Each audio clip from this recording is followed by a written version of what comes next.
मैं ये नहीं जानता तुम ढोल को क्या समझते हो, लेकिन मैं तुम्हें बता दूं मैं ढोल को क्या समझता हूं। मैं तुम्हें बता दूं ढोल बजा था करबला में, लेकिन हुसैनियों ने नहीं बजाया था, यजीदियों के हाथ में था। बस मैं इतनी बात कह चुका। एक कबीले एक बस्ती से कैदी 72 नेज़ों पे 72 सर, सबसे आगे सर इमाम हुसैन का, उनके पीछे गाजी अब्बास का, उनके पीछे अली अकबर का, उनके पीछे हज़रत कासिम का। ऐसे सरों को नबी रुतबे के हिसाब से इन्होंने रखा हुआ था। सबसे पीछे सर सबसे छोटे शहीद हज़रत अली असगर का सर था। सबसे आगे कैदियों में इमाम ज़ैनुल आबिदीन, उनके पीछे सैयदा ज़ैनब रज़ी अल्लाह तआला अन्हा। ज़ैनब वो है जिसके जलवों में सैयदा कायनात के जलवे नजर आते थे। और याद रखिएगा हुसैन भी कोई खालिक मदीने में पैदा होकर डायरेक्ट करबला नहीं पहुंचा है। हुसैन वो है जो 25 साल तक रियाजुल जन्ना में बैठ करके हुजूर की हदीसें पढ़ाता रहा है। मुहद्दिस भी है मेरा हुसैन। 25 साल तक रियाजुल जन्ना जिसके अंदर जाने के लिए आज ऑनलाइन बुकिंग करके 5 मिनट के लिए जाने मिलता है, हुसैन 25 साल तक वहां बैठ के हुजूर की हदीस पढ़ाता रहा। क्यों ना पढ़ाता? ठहरा जो जन्नती जवानों का सरदार। क्या पता दुनिया को। काफिला चला, काफिला चल रहा है उस बस्ती के अंदर ना, एक नाबीना भीख मांग रहा था खड़े होकर के, और जब ढोल की आवाज सुनी ना तो उसने समझा शायद बारात आ रही है। अमीरों के चोंचले ये पहले से ही चले आ रहे हैं, बिगड़े अमीरों के चोंचले। उसने सोचा शायद कोई बारात है, और जब बारात है तो फिर दूल्हा है, दूल्हा होगा तो भीख भी तभी मांगेंगे जब दूल्हा करीब आएगा। उसने बच्चे से कहा, उसके साथ एक बच्चा था जो उंगली पकड़ के उसको चलता था, उसने कहा बेटे जब बारात आ जाए ना और दूल्हा पास होना इशारा कर देना, सवाल तभी करूंगा जब दूल्हा पास होगा। बच्चे ने कहा ठीक है जी। बच्चे ने जब ढोल आते देखे ना, मोड़ पे से मुड़े, बड़े बड़े ढोल, शान वाले कपड़े, महंगे कपड़े पहने हुए थे इन लोगों ने। उसने कहा अब्बा जी लग रहा है बाराती बड़े कीमती है, दूल्हा भी कीमती होगा। ये सोच के उसने कहा अब्बा जी जम के भीख मांगनी। कहा ठीक है। उसने कहा ठीक, जब दूल्हा आने दो। जैसे ढोल वाले खत्म हुए और नेज़े पे सर नजर आए ना, बच्चा होश खो बैठा, होश खो बैठा। सर देखता रहा, सर देखता रहा, ये क्या माजरा, आगे ढोल पीछे कटे सर। जब उसकी निगाह असगर के सर पे पड़ी ना तो वो होश खो चुका। गिरने लगा ना तो अली असगर का सर करीब से गुजर रहा है। वो सोच रहा है कि बड़ों ने गलती की हो सकती है, बड़े जंग में आ सकते हैं, लेकिन 6 माह के बच्चे ने क्या बिगाड़ा होगा, 6 माह के बच्चे ने क्या बिगाड़ा, इसको क्यों नेज़े पे उठाया गया। ये सोच के वो गिरा ना, उसने बूढ़े का दामन पकड़ा संभलने के लिए, लेकिन गिर गया। उसने समझा शायद दूल्हा आ गया।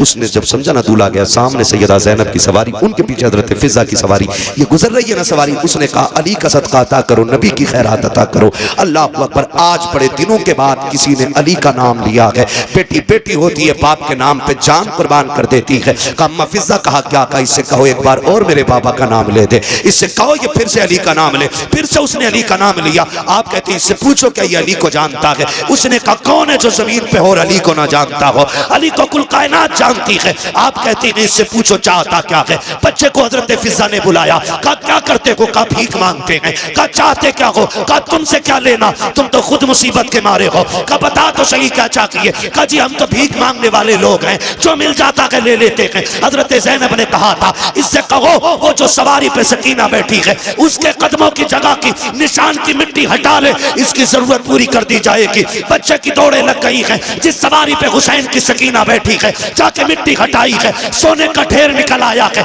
बच्चे ने कहा अब्बा जी छोड़िए, अब भीख मांगने की जरूरत नहीं है। कहा क्यों? कहा बहुत सोना मिल गया है। कहा ये कैसे हुआ? कहा भी जो परदेसी गुजर के गए हैं उनमें जो रस्सी में बंधे कैदी थे उनमें एक खातून थी, उसने इस सोने का पता बताया है। उसने कहा छोड़ सोना, ले चल मुझे उस शहजादी के पास जिसने तुझे इसका पता बताया है। कहा क्यों? कहा तू नहीं जानता है ये जो कैदी गुजर के गई है कोई आम बेटी नहीं, या तो अली की बेटी गई है या नबी की बेटी गुजर के गई। वाह वाह वाह वाह, अल्लाह अकबर। ये शान अल्लाह ने अता फरमाई है।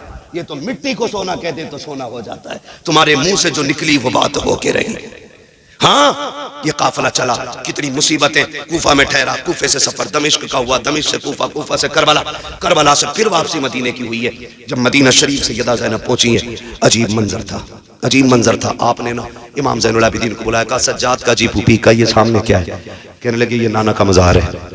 क्या मैं भूल गया हूँ? कहा नहीं बेटे इसलिए नहीं पूछ रही हूँ, किसी और को सुनाना था। कहा जरा पास आ। कहा फूफी किसे? हम 2 लोग हैं। कहा नहीं रुख कर जरा करबला की तरफ। इमाम ज़ैनुल आबिदीन को सैयदा ज़ैनब ने बगल में खड़े करके कहा हुसैन देख मैंने तेरी अमानत को मदीने तक पहुंचा दिया। खैरियत से मैं तेरी अमानत मदीने तक लेके आ गई हूँ। हुसैन जो ज़ैनब ने वादा किया था वो पूरा कर दिया है। खुदा की कसम मैं तभी तो कहता हूँ बचा के कूफे से आबिद को लेके आई है, कमर पे बारे इमामत उठा के लाई है, अली की बेटी को झुककर सलाम करी सलाम, तेरी अमानतें घर तक बचा के लाई है, तेरी अमानतें घर तक बचा के। ये करबला में काफिला आया, करबला से मदीने आ गया। खुदा की कसम आज यजीद मिट गया, चप्पे चप्पे पे हुसैन के बेटे मौजूद हैं। पूरी दास्तान करबला एक वक्त में नहीं समा सकती है, 1.5 घंटे के करीब सुई जा चुकी है। खुदा आपको सलामत रखे, अल्लाह आपको बरकतें अता करे, अल्लाह ज़हरा के लालों का सदका अता फरमाए। जो नहीं जानते ना करबला क्या है, जो कहते हैं जी ये आंसू क्यों आ जाते हैं, मैंने कहा सुन, जिनका जिनसे रिश्ता होता है वो उनके लिए रो ही देते हैं। हम सीना नहीं कूटते, चाक नहीं करते, खुदा की कसम मगर हम जानते हैं उनकी मोहब्बत में आके भीग जाए तो ये बख्शिश का ज़मान, बख्शिश की ज़मानत बन जाती है। कहते हो नहीं नहीं ये तो राज़ियों का तरीका। मैंने कहा चल लगा फतवा, तूने माँ का दूध पिया है तो बता। करबला के बाद इमाम ज़ैनुल आबिदीन 35 साल जिंदा रहे, कभी मुस्कुराए तक नहीं थे। अल्लाह जब कभी याद आती थी छत पे चढ़ते थे ना तो आंसू पन्नाले से नीचे गिरते थे जैसे बरसात में पानी की बूंदें टपकती है। मस्जिद से लोग नमाज पढ़ के निकले ना तो आंसू टपक रहे थे। किसी ने कहा कौन है जो पानी छत पे डाल रहा है? इमाम बाक़िर की चीख निकल गई, दरवाजे पे खड़े, कहा मुंह बंद कर ले, कोई बच्चा पानी नहीं डाल रहा, आज मेरे बाप को करबला की याद आ गई है, वो छत पे बैठ के आंसू बहा रहे।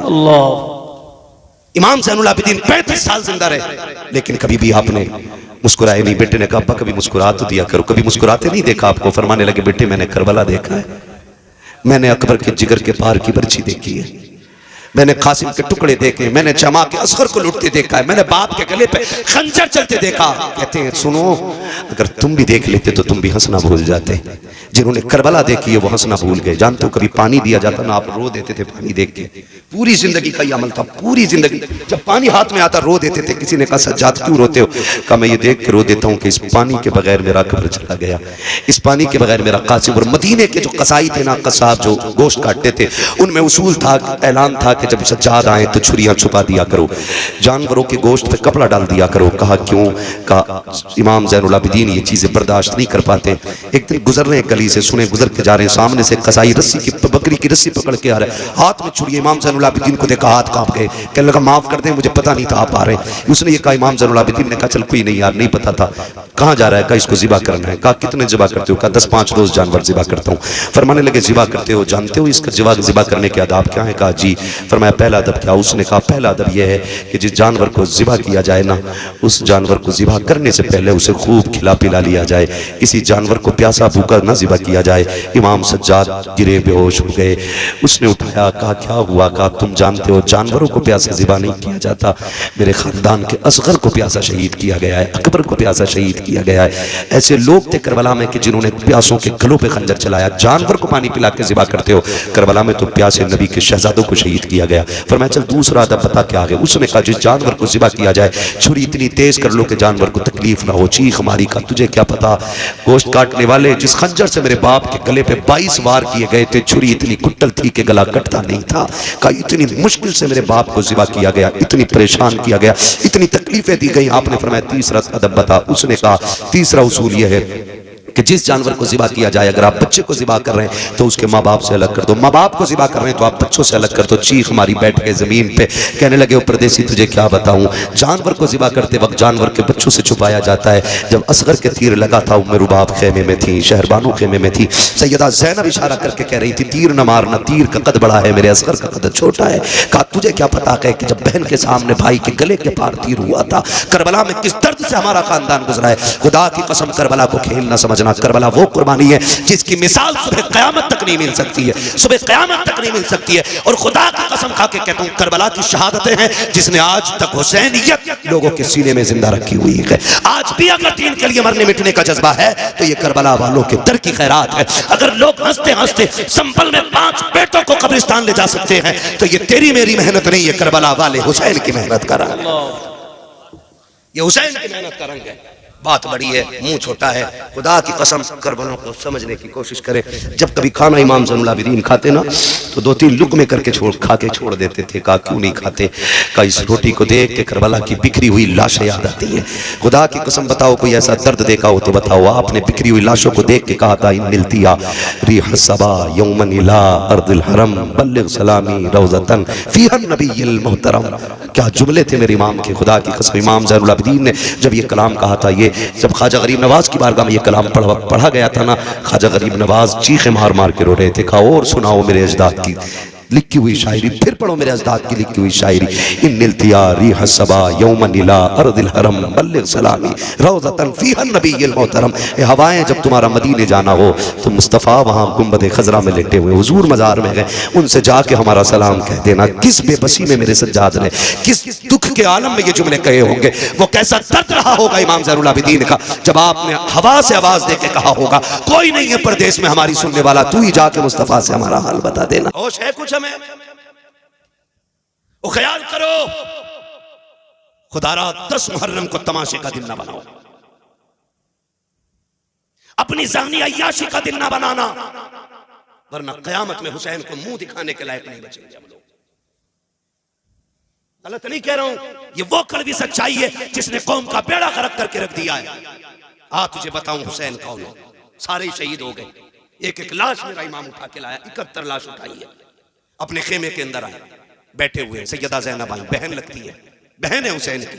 कौन है बहन? करबला में 2 किरदार हैं, एक किरदार को हुसैनी कहा जाता है, दूसरे किरदार को ज़ैनबी कहा जाता है। मगर याद रखिएगा, ज़ैनब भी अली की शहजादी है, हुसैन भी अली का शेर है। दोनों की परवरिश एक घर में, दोनों की माँ एक है, दोनों का बाप एक है, दोनों का नाना एक है, दोनों का घराना एक है, दोनों की शानें बड़ी अजीम है। मैं अजमत और शान पे बात नहीं कर सकता, उतना वक्त नहीं है, मुझे अभी लंबा सफर करना। बस इतनी गौर से मेरी बात सुन ले। हुसैन खेमे में, सैयदा ज़ैनब आ गई, हुसैन खैर तो है, क्या बात है? आंख में आंसू थे। कहा क्यों रोए? कहा इस ख्याल ने रुला दिया, सबकी तैयारियां माँ ने कराई है, काश मेरी भी माँ फातिमा होती, आज हुसैन माँ के हाथ तैयार होके जाता। कैसे जिगर गुर्दे के मालिक हैं ये लोग, कैसे हिम्मत वाले, काश माँ फातिमा होती। हजरत फिजा आ गई, हुसैन दुख न कर, मेरे पास बेटा नहीं, तेरे पास माँ नहीं, ऐसा कर तू मुझे माँ मान ले, मैं तुझे बेटा मान लेती हूँ। तैयारी हो रही है, हजरत फिजा एक चादर निकाल के लाई जो खातून जन्नत की चादर थी। कहा हुसैन इसे सर पे बांध लो, इसी को माँ की दुआ समझ लेना। हुसैन तैयार हुए, जाने लगे। फरमाया ज़ैनब जी भैया, का सारी औरतों की जिम्मेदारी तुम्हारे सर है। अगले जुमले सुनना। फरमाया था मेरी शहादत के बाद ज़ैनब मेरी लाश पे बेपर्दा ना आना। किसने कहा? बोलो।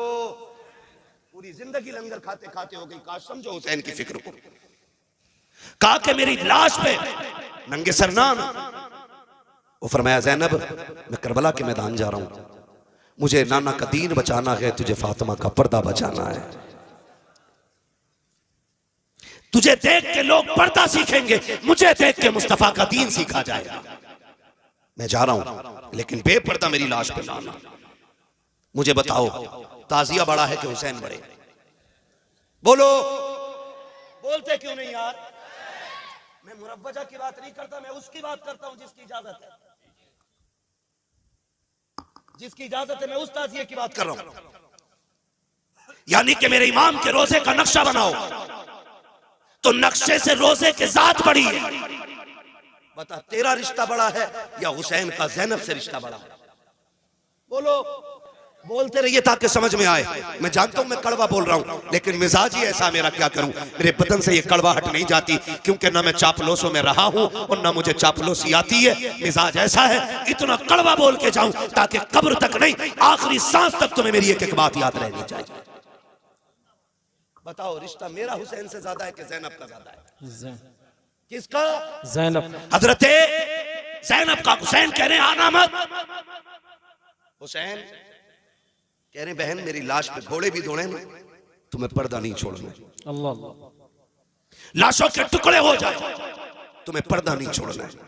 ये अहद मेरा इमाम अपनी बहन से ले रहा है। चलने लगे ना तो कहती है हुसैन जरा आओ ना, मैं तुम्हें चूम लूं। हर दिन ज़ैनब हुसैन के हाथ चूमती थी, आज हुसैन बड़े, बहन ने भाई का सीना चूमा। और हुसैन जब भी चूमते थे बहन की पेशानी चूमते थे, आज जब रुखसत हुई तो कलाई चूमी। हुसैन कहते हैं ज़ैनब आज तक तुमने कभी सीना नहीं चूमा, आज क्यों चूमा? फिर आप कहती हैं फिर आपने भी तो कभी मेरी कलाई नहीं चूमी, आज क्यों चूमी? बात बड़े दर्द की है, रिश्ते निभाना सीखो यार। निभाना सीखो। मेरा हुसैन कहता, ज़ैनब मैंने कलाई इसलिए चूमी है कि मेरी शहादत के बाद इन्हीं हाथों में रस्सियां बांधी जाएंगी और इतनी सख्त बंदी होंगी कि वो खून छलक आएगा। हुसैन उस वक्त मक्तल में होगा, हुसैन उस वक्त शहीद हो चुका होगा। इसलिए पहले पहले उन कलाइयों को चूम रहा हूं जिन कलाइयों पे दीन की जिम्मेदारी रह जाएगी। कहा तुमने सीना क्यों चूमा? का हुसैन मैं जानती हूं कि तेरी शहादत के बाद मुझे पर्दा नहीं छोड़ना है, तेरे सीने पे घोड़े दौड़ेंगे, मैं पर्दा छोड़ के बाहर नहीं आऊंगी। हुसैन में पहले पहले तेरा सीना चूम रही। जब बहन को रुखसत किया हुसैन ने कहा जाओ अब तुम्हारा खुदा हाफिज है। जिस घोड़े पे मेरा हुसैन बैठा, मुर्रिखीन ने लिखा उस घोड़े का नाम मुर्तजिज था। क्या नाम था? मुर्तजिज वो घोड़ा है जो यमन के बादशाह ने मेरे हुजूर को तोहफे में दिया था और हुजूर ने वो घोड़ा हजरत अली को तोहफे में दिया था और फिर हजरत अली की मीरास तकसीम हुई तो फिर ये घोड़ा इमाम हुसैन के हिस्से में आया। इस घोड़े की खासियत ये थी जब इसमें मेरा इमाम बैठता था तो ये हवा से बातें करने लगता था। लोग कहते ये कैसे हो सकता है? मैंने कहा तुझे पता है हलीमा की बीमार ऊंटनी पे मेरा नबी बैठता है तो वो हवा से ज्यादा तेज चलती है। फिर मुर्तजिस पे तो मेरा हुसैन बैठा करता था। हाँ, वो ऊंटनी इसलिए तेज चलती थी क्योंकि उसके ऊपर नबियों का इमाम बैठा है और मुर्तजिस इसलिए दौड़ता था, ये कहता था मेरा नसीब देखो, मेरे ऊपर वो बैठा है जो नबियों के इमाम के कंधे पे बैठा है। वाह वाह वाह वाह, सुभान अल्लाह, सुभान, मेरे ऊपर वो बैठा, क्या कहने, कंधे के ऊपर बैठा रहा, आज वो मेरे ऊपर बैठा। ये मुर्तजिस की आदत थी। लेकिन आज जब मेरा इमाम आया ना, मुर्तजिस पे बैठे, कोई भी हो, परदेश जाते हो ना, अपनों की आंख में आंसू होते। मैं हर बंदे से बात करना चाहता हूं। करबला कोई किस्सा नहीं है, गढ़ी हुई कहानी नहीं है। करबला लहू से वो लिखी हुई कहानी है कि जिसकी मोहब्बत में क़यामत तक भी रोया जाए तो उनकी कुर्बानियों का बदला नहीं हो सकता है। ये बात कान खोल के एक एक बंदा सुन ले। कोई जितनी चाहे नहीं तहकीक लेकर के आ जाए, हमारे लिए आला हजरत की तहकीक काफी है। हमारे इमाम ने लिखा कि 3 दिन के भूखे प्यासे शहीद हुए तो हम किसी की यह तहकीक मानेंगे नहीं कि वो गुस्ल करके करबला में गए थे। ये भी बोला है लोगों ने इम्तियाज भाई जी। अभी इसमें भी तबसरे चल रहे हैं। मैं कहता हूं करबला को समझिए। एक साहब तो ये कह रहे बस इतना कहो कि करबला में दर्द के साथ शहीद हो गए, बात खत्म कर दो। मैंने खुल के कहा था तेरे बाप का एक्सीडेंट हो जाए तो तेरी 7 पुश्तें बताती हैं एक्सीडेंट हुआ तो सर दीवार में पहले लगा था, बाद में कोहनी लगी थी, फिर घुटना लगा, फिर नाक लगी, फिर दांत निकले, फिर जब सीधा किया तो सीना फटा हुआ था। मैंने कहा तेरा हादसे में मरता है तो तू उसकी बातें ऐसे बताता है। हुसैन ने तो एक एक गिन के दीन के लिए दिया है और हंस हंस के दिया है, मुस्कुरा के दिया है। हम उनकी शहादत बयान करते हैं तो कलेजों में पानी क्यों हो जाया करता है। सुन जरा, मेरा इमाम करबला के मैदान में जा रहा है, मुर्तजिस के ऊपर हुसैन सवार हुआ है। आपने जल्दी से लगाम खींची है क्योंकि देख रहे थे उम्मे रुबाब शहरबानो, उम्मे लैला, ये सारी खवातीन दरवाजे पे है। शहरबानो भी पर्दे की ओर से देख रही हैं। हुसैन ये चाहते थे जल्दी कर मुर्तजिस, कहीं ऐसा ना हो सब्र के बंधन टूट जाएं, लोगों की चीखें निकल जाएं, जितना जल्दी हो सके मुझे इनके बीच से करबला के मैदान में ले चल। आपने जैसी एड़ लगाई है, घोड़ा आगे नहीं बढ़ा है, 1 नहीं 2 नहीं, यहां तक लिखा गया है कि 13 मर्तबा मेरे हुसैन ने घोड़े को एड़ लगाई लेकिन आगे नहीं बढ़ा। जब आगे नहीं गया था मेरे इमाम ने कहा था मुर्तजिस हम जानते हैं कि तूने भी 3 दिन से पानी नहीं पिया है, लेकिन सुन हम करीम इब्ने करीम हैं, किसी पर ज्यादती नहीं करते हैं, जा तेरी मर्जी है। हुसैन तुझे इजाजत देता है, चाहे तो नहरे फुरात जाके प्यास बुझा ले, चाहे तो कूफा चला जा, चाहे तो शहर मदीना चला जा, चाहे तो मक्का लौट जा, तेरी मर्जी है। ये कहकर जैसी आपने सीन से पैर निकाला है, मुर्तजिस की आंख में आंसू आ गए। वो कुछ कहना चाहता था लेकिन ना कह सका। गोया उसने दुआ मांगी, अल्लाह मुझे बोलने की ताकत दे दे, अगर आज भी मैं ना बोला क़यामत तक के लिए रुसवा हो जाऊंगा। अल्लाह ने उस मुर्तजिस को कुव्वत गोया अता की। लोग कहते हैं घोड़ा कैसे बोल सकता है, मैं कहता हूं अगर असहाबे कहफ के कुत्ता बातें कर सकता है तो हुसैन का घोड़ा बातें क्यों नहीं कर सकता। नारे तकबीर, नारे रिसालत, जिक्र शहीद आजम, मसलके आला हजरत। वाह, बिल्कुल पट कर दिया माई। तवज्जो है सारे लोगों की। चलूं थोड़ा सा आगे, जरा कहते हैं या हुसैन, और जोर से या हुसैन, या हुसैन। भाई थोड़ा रहम करो यार, नीचे वाले तो खोल दो कम से कम। तवज्जो है सारे लोगों की, और जोर से है।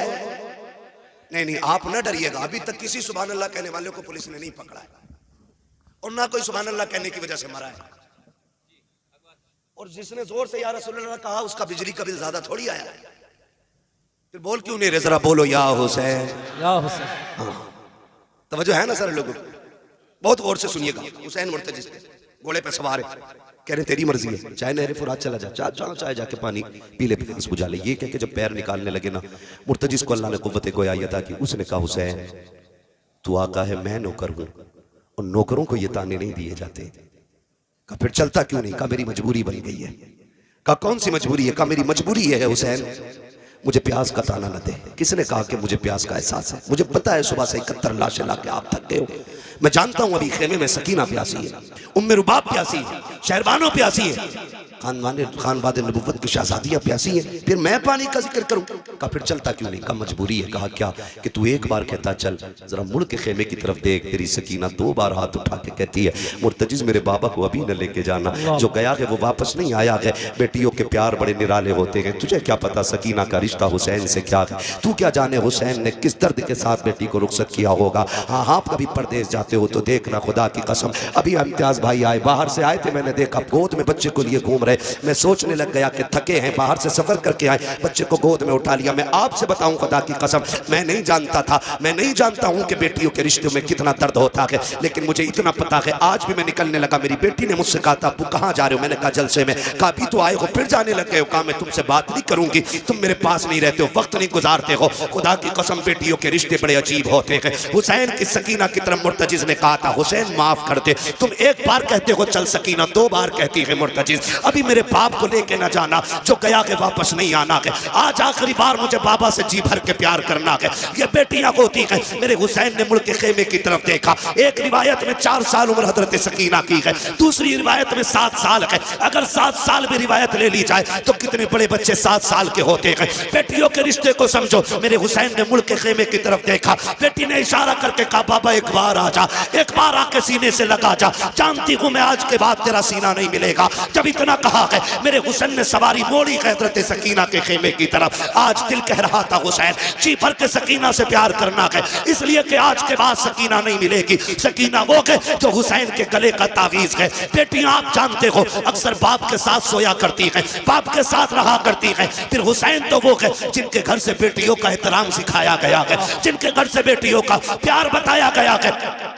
फिर किस प्यार से हुसैन ने सकीना के साथ जिंदगी के लम्हात गुजारे होंगे। जब हुसैन सवारी से नीचे उतरे हैं, दिल में ख्याल आता है हुसैन आज बेटी को जी भर के प्यार कर उठा ले, गोद में लगा ले सीने से, जैसे कि यूं बाजू हुसैन ने फैलाए हैं। बेटी ने हाथ जोड़ के कहा था अब्बा दुख न कर, सुबह से 71 लाशें उठा के तेरे बाजू थक गए हैं। अब्बा मैं तेरी बेटी हूँ, मैं गोद में उठाने की तकलीफ नहीं दूंगी। अब्बा मेहरबानी कर गोद में न उठा। खुदा की कसम ये बेटियां होती हैं, जब तुम शाम को देर से लौटते हो आपकी बीवी सो जाती है, परिवार सोता है, लेकिन जो तोड़ के दरवाजा खोलेगी वो आपकी बेटी होगी। आधी रात के अंदर जो कहेगी अब्बा मैं ताजा रोटी बना के देती हूँ, वो आपकी बेटी होगी। ये बेटियों का प्यार होता है। खुदा की कसम मैंने तो देखा है जब बाप का जनाजा उठता है बेटियां जनाजों के साथ दौड़ जाया करती हैं, कहती हमें भी साथ लेके चलो। अब बाप नहीं रहा तो जी के क्या करेंगे? ये बेटियों का रिश्ता होता है। लेकिन बापों से भी हाथ जोड़ के गुजारिश करूंगा, तुम्हें खुदा का वास्ता है अपनी बेटियों को शादी के बाद लावारिस ना करना,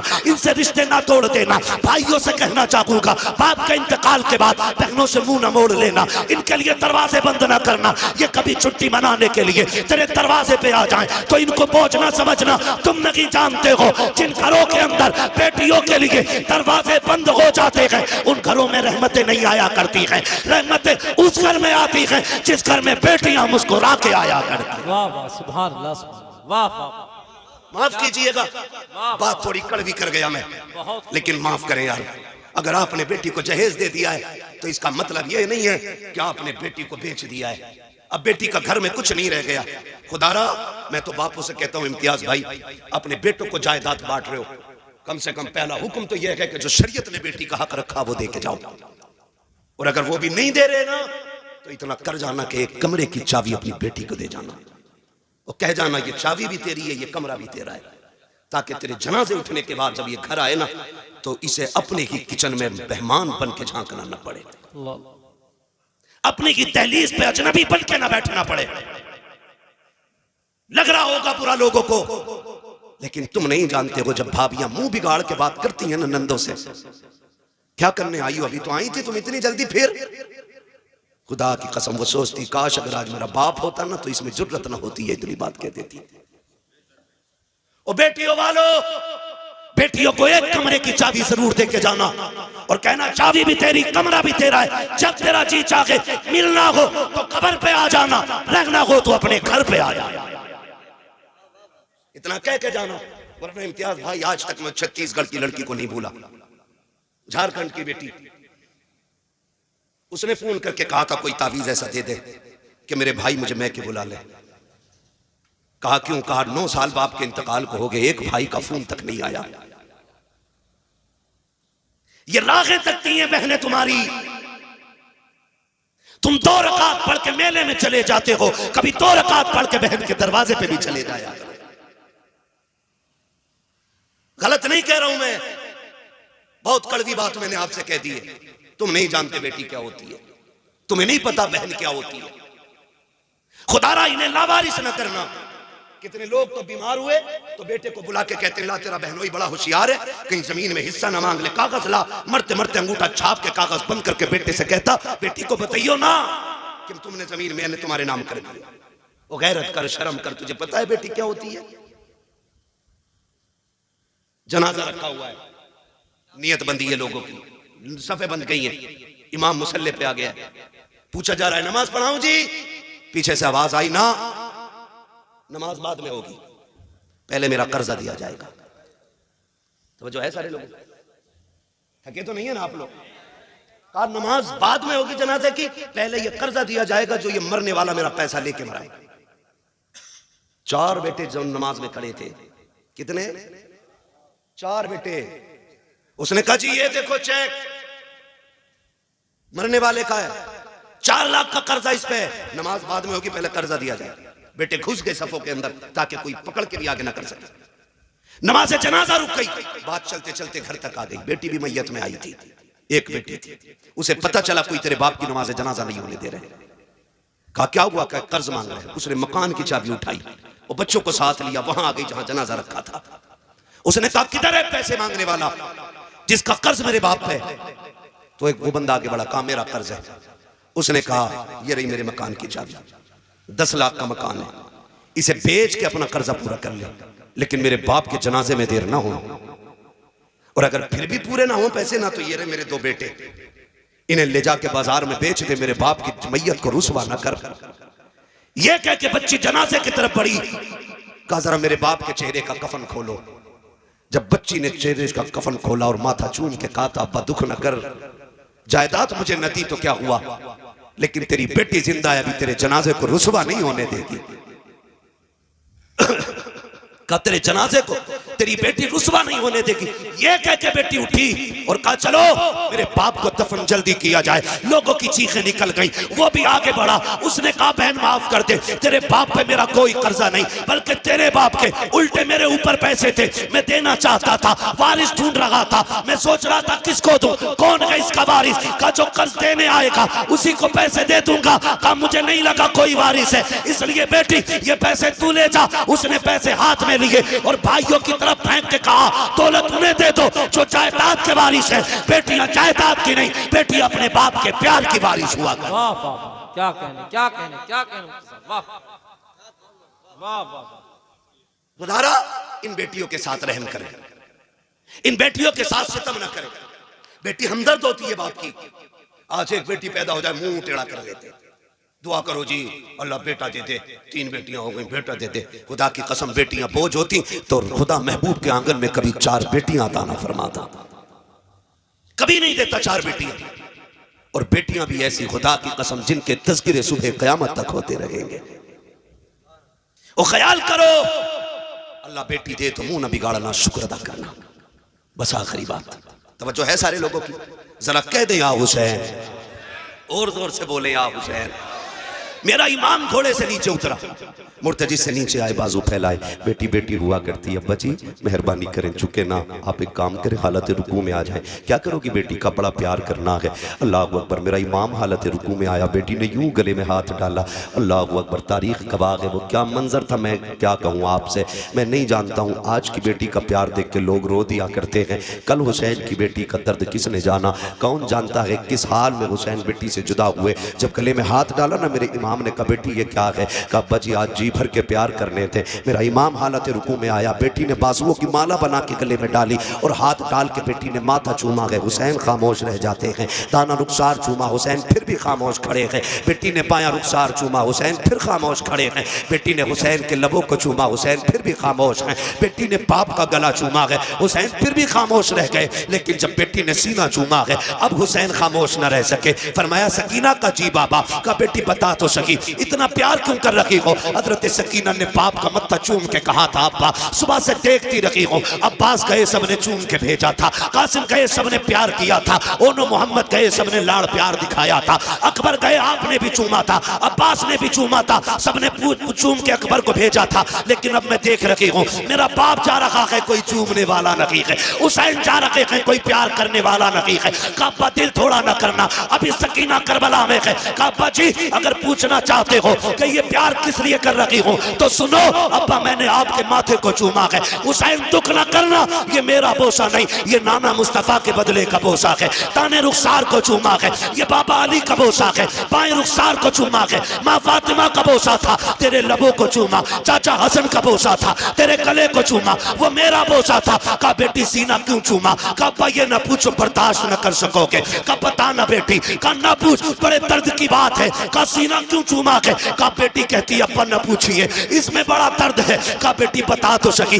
मेरा सीना क्यों चूमा है? हजरत सकीना ने बाप के गले में हाथ डाला है, कहती अब्बा बर्दाश्त कर सकते हो तो सुनो, ये जो सीना चूमा है ये किसी और का बोझा नहीं बल्कि तेरी वो बीमार बेटी जो मदीने रह गई थी, आज तक जिसको तेरा इंतजार है, ये मैंने उसके बदले का प्यार किया है। का बेटी बता तो सकी ये प्यार सकीना तुमने सुगरा के बदले का कैसे किया? का बारात आप बैठे थे, आप भाई अकबर से बातें कर रहे थे, मेरी लेटे लेटे आंख लगी, ख्वाब में तेरी मदीने वाली बेटी आई थी, उसने कहा था सकीना याद रखना जब शाम का वक्त होगा बाबा करबला जाते होंगे, याद रखना वापस नहीं आने हैं, वापस नहीं आने हैं। जितना प्यार करना हो कर लेना, जितना प्यार करना हो बाबा से कर लेना। सबके बदले का प्यार करेगा तो मैं मदीने रह गई हूँ, मैं बाबा के साथ न जा सकी, इतनी मेहरबानी करना, मेरे बदले का प्यार मेरे बाप के सीने पे कर देना। कहा हुसैन ये जो सीने का प्यार है ये मेरा नहीं तेरे मदीने वाली बेटी का प्यार है। उसके बाद कहा था जाइए बाबा अब खुदा हाफिज है। मेरा इमाम जब बढ़ा के घोड़े की तरफ तोड़ के सकीना ने कलाई पकड़ के कहा था अब्बा एक सवाल का जवाब रह गया है, जरा दे के चले जाओ। कहा क्या बेटी? कल सुबह से यतीम यतीम सुन रही हो, ये तो बताओ यतीम कौन होता है? मेरे इमाम ने कहा था सकीना जब घोड़ा खाली पलट के आ जाए समझ लेना कि तू यतीम हो गई है, जब सीन खाली हो जान जाना तू यतीम हो गई है। बेटी यतीम वो होते हैं जो तनहा रह जाते हैं, लेकिन सकीना सब्र करना तू तनहा नहीं है, तेरे सर पे नाना मुस्तफा का भी हाथ है, माँ फातिमा ज़हरा का भी। अल्लाह मेरा हुसैन घोड़े पे सवार हुआ, सवार होकर के करबला गए। करबला जाने के हालात मैं क्या बताऊं, खुदा आपको सलामत रखे। कुर्बानियां बहुत दीन के लिए दी गई हैं, लेकिन जो कुर्बानी हुसैन ने दी है उसकी मिसाल नहीं मिलती, उसकी मिसाल नहीं मिलती, उसकी मिसाल नहीं मिलती है। हुसैन करबला के मैदान में अली के बेटे की तलवार चली, जिधर को रुख किया सफ़े की सफ़े पलट गई। किसी की माँ ने दूध नहीं पिलाया था, हैदर कर्रार के बेटे की तलवार को रोक लेता, मगर इतने हराम खोर थे यजीदी, उन्हें पता था कि ये अजान वाले भी हैं, ये नमाज वाले भी हैं। कहा कि काम करो पीछे से अजान पढ़वा दो, अजान की आवाज़ आएगी तलवार खुद रुक जाएगी। एक ने पीछे से टीले पे जाके अजान पढ़ी, हुसैन ने आवाज़ सुनी तलवार रुक गई। फिर अमीर इब्ने साद के कहने पे उसने कहा जल्दी करो इससे पहले कि तलवार फिर से चले, इतने तीर मार दो अली के बेटे के ये उठ ना सके। फिर इतने तीर, इतने नेज़े, इतने खंजर आपके लगे, आप घोड़े से ऐसे नीचे आए जैसे रहल से कुरान नीचे आ गया हो। आए कायदे में बैठे, बात लंबी होगी। आके जब एक कुत्ता सीने पे बैठा, आपने फरमाया क्या वक्त हुआ है? कहा ज़ोहर का वक्त है। कहा फिर जालिम हट, मुझे रब की बारगाह में सजदा कर लेने थे, सजदा कर लेने थे। मेरा इमाम सजदे में आया, गर्दन पे तलवार आई, या अल्लाह राजी है कि नहीं? आवाज़ आती है या अय्यतुहन नफ्सुल मुतमइन्ना इरजिई इला रब्बिकी रादियतम मर्दिया फदखुली फी इबादी वदखुली जन्नती। गर्दन कटी, शोर हो गया। इस नवासे पर मोहम्मद मुस्तफ़ा को नाज है, इसकी जुर्रत पर अली शेर खुदा को नाज है। सजदे तो सबने किए, इसका नया अंदाज है, इसने वो सजदा किया जिस पर खुदा को नाज है। मेरा हुसैन करबला में शहीद हुआ, और याद रखिएगा, शहादत करबला के बाद, शहादत इमाम के बाद तारीख़ करबला मुकम्मल हो गई। फिर जो सितम इन्होंने अहले बैत अत्हार पर किए, जो बेटियों बच्चियों पे किए गए, वो बयान से बाहर हैं, वो बयान से बाहर हैं। कोई ये नीचे नहीं लटाया गया था, जानते हो क्यों? इस डर से नीचे नहीं लिटाया था, कहीं ऐसा ना हो असगर प्यास की शिद्दत से एड़ी रगड़ दे और खुदा एड़ियों के नीचे से चश्मे जारी कर देगा। इस डर से नहीं लटाया गया था असगर को नीचे, कहीं चश्मे ना निकल आए। वो तो चाहते ही नहीं थे पानी आए। किसने कहा उन्हें पानी की जरूरत थी? उन्हें हौज़े कौसर की जरूरत थी, हौज़े कौसर की जरूरत थी। अल्लाह अकबर। करबला में जो हुआ, अभी आपने भाई इम्तियाज़ बरकाती साहब क़िबला से सुना, सैयदा ज़ैनब के हवाले से, इमाम ज़ैनुल आबिदीन के हवाले से, कैसे साबिर और शाकिर लोग थे। कौन बयान करे, कौन सुने, कौन समझे। हज़रत सैयदा ज़ैनब का जलाल, उनकी जुर्रत, उनका लहजा और उनकी बात करने का अंदाज़। जानते हो, मैंने ये पूरी बात बयान कर दी। एक बंदा ये साबित नहीं कर सकता हुसैन की शहादत पे ज़ैनब चादर उतार के आ गई है। एक बंदा साबित नहीं कर सकता। हुसैन की शहादत पे सैयदा ज़ैनब ने बाल नोचे। मेरी समझ में तो ये बात भी नहीं आती है जब लोग कहते हैं ना चादरें छीनी गई। मेरी समझ में ये बात इसलिए नहीं आती है कि कत्ल करना ये अलग चीज है और चादरें उतरना ये अलग चीज है। सर उतर जाए शान नहीं जाती है, चादर उतर जाए तो इज्जत जाती है। समझ गए इतनी बात मेरी? कहते हैं चादरें छीनी गई। चादरें छीनने का मतलब है कि इज्जत का उतर जाना। सर का धड़ से उतरने का मतलब है कि शान के साथ शहादत पाना। समझ रहे हो? करबला में क्या सिर्फ प्यास थी, भूख नहीं थी? बोलो बोलो। फिर पानी का ही तज़किरा क्यों है भाई? पानी का ही हर कोई जिक्र क्यों करता है? पानी पानी पानी पानी। और हुसैन भी गए तो कहा था असगर को 2 घूंट पानी दो। रोटी हुसैन ने भी नहीं मांगी। जानते हो क्यों?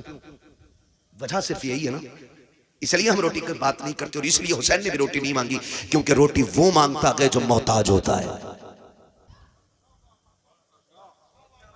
क्या बात है? रोटी वो मांगता है जो फकीर होता है, और पानी कोई भी मांग लेता है।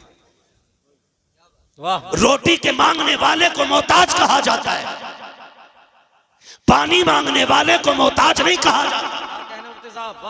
वाह वाह वाह वाह। इसलिए हुसैन ने रोटी नहीं मांगी, पानी मांगा था, पानी, ताकि कोई ये ना कह सके हुसैन भिखारी था करबला में, कोई ये ना कह सके हुसैन मोहताज था करबला में। पानी कोई भी चलते फिरते मांग सकता है, कोई भी मांग सकता है। तो इसी तरह सर उतर जाए कंधे से हार नहीं होती, लेकिन चादरें उतर जाए तो जिल्लत हो जाती है।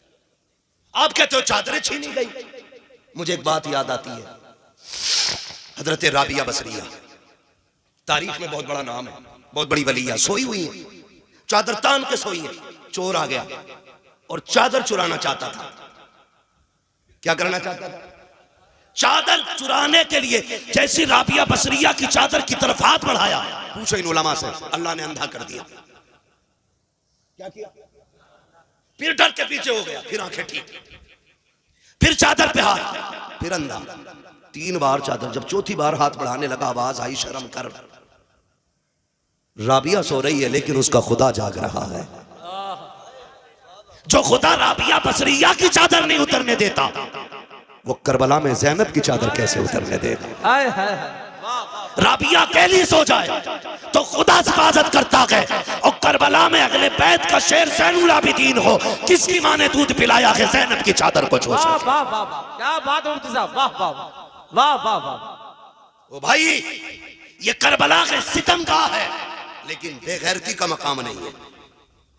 इतनी गैरत का मकाम है, खुदा की कसम, तारीख गवाह है कि सैयदा कायनात की बेटियां जब कैदी बना के ले जाई गई, एक बाजार से गुजर रही है, बाजार से। सुनो, मैं ये नहीं जानता तुम ढोल को क्या समझते हो, लेकिन मैं तुम्हें बता दूं मैं ढोल को क्या समझता हूं। मैं तुम्हें बता दूं, ढोल बजा था करबला में, लेकिन हुसैनियों ने नहीं बजाया था, यजीदियों के हाथ में था। बस मैं इतनी बात कह चुका।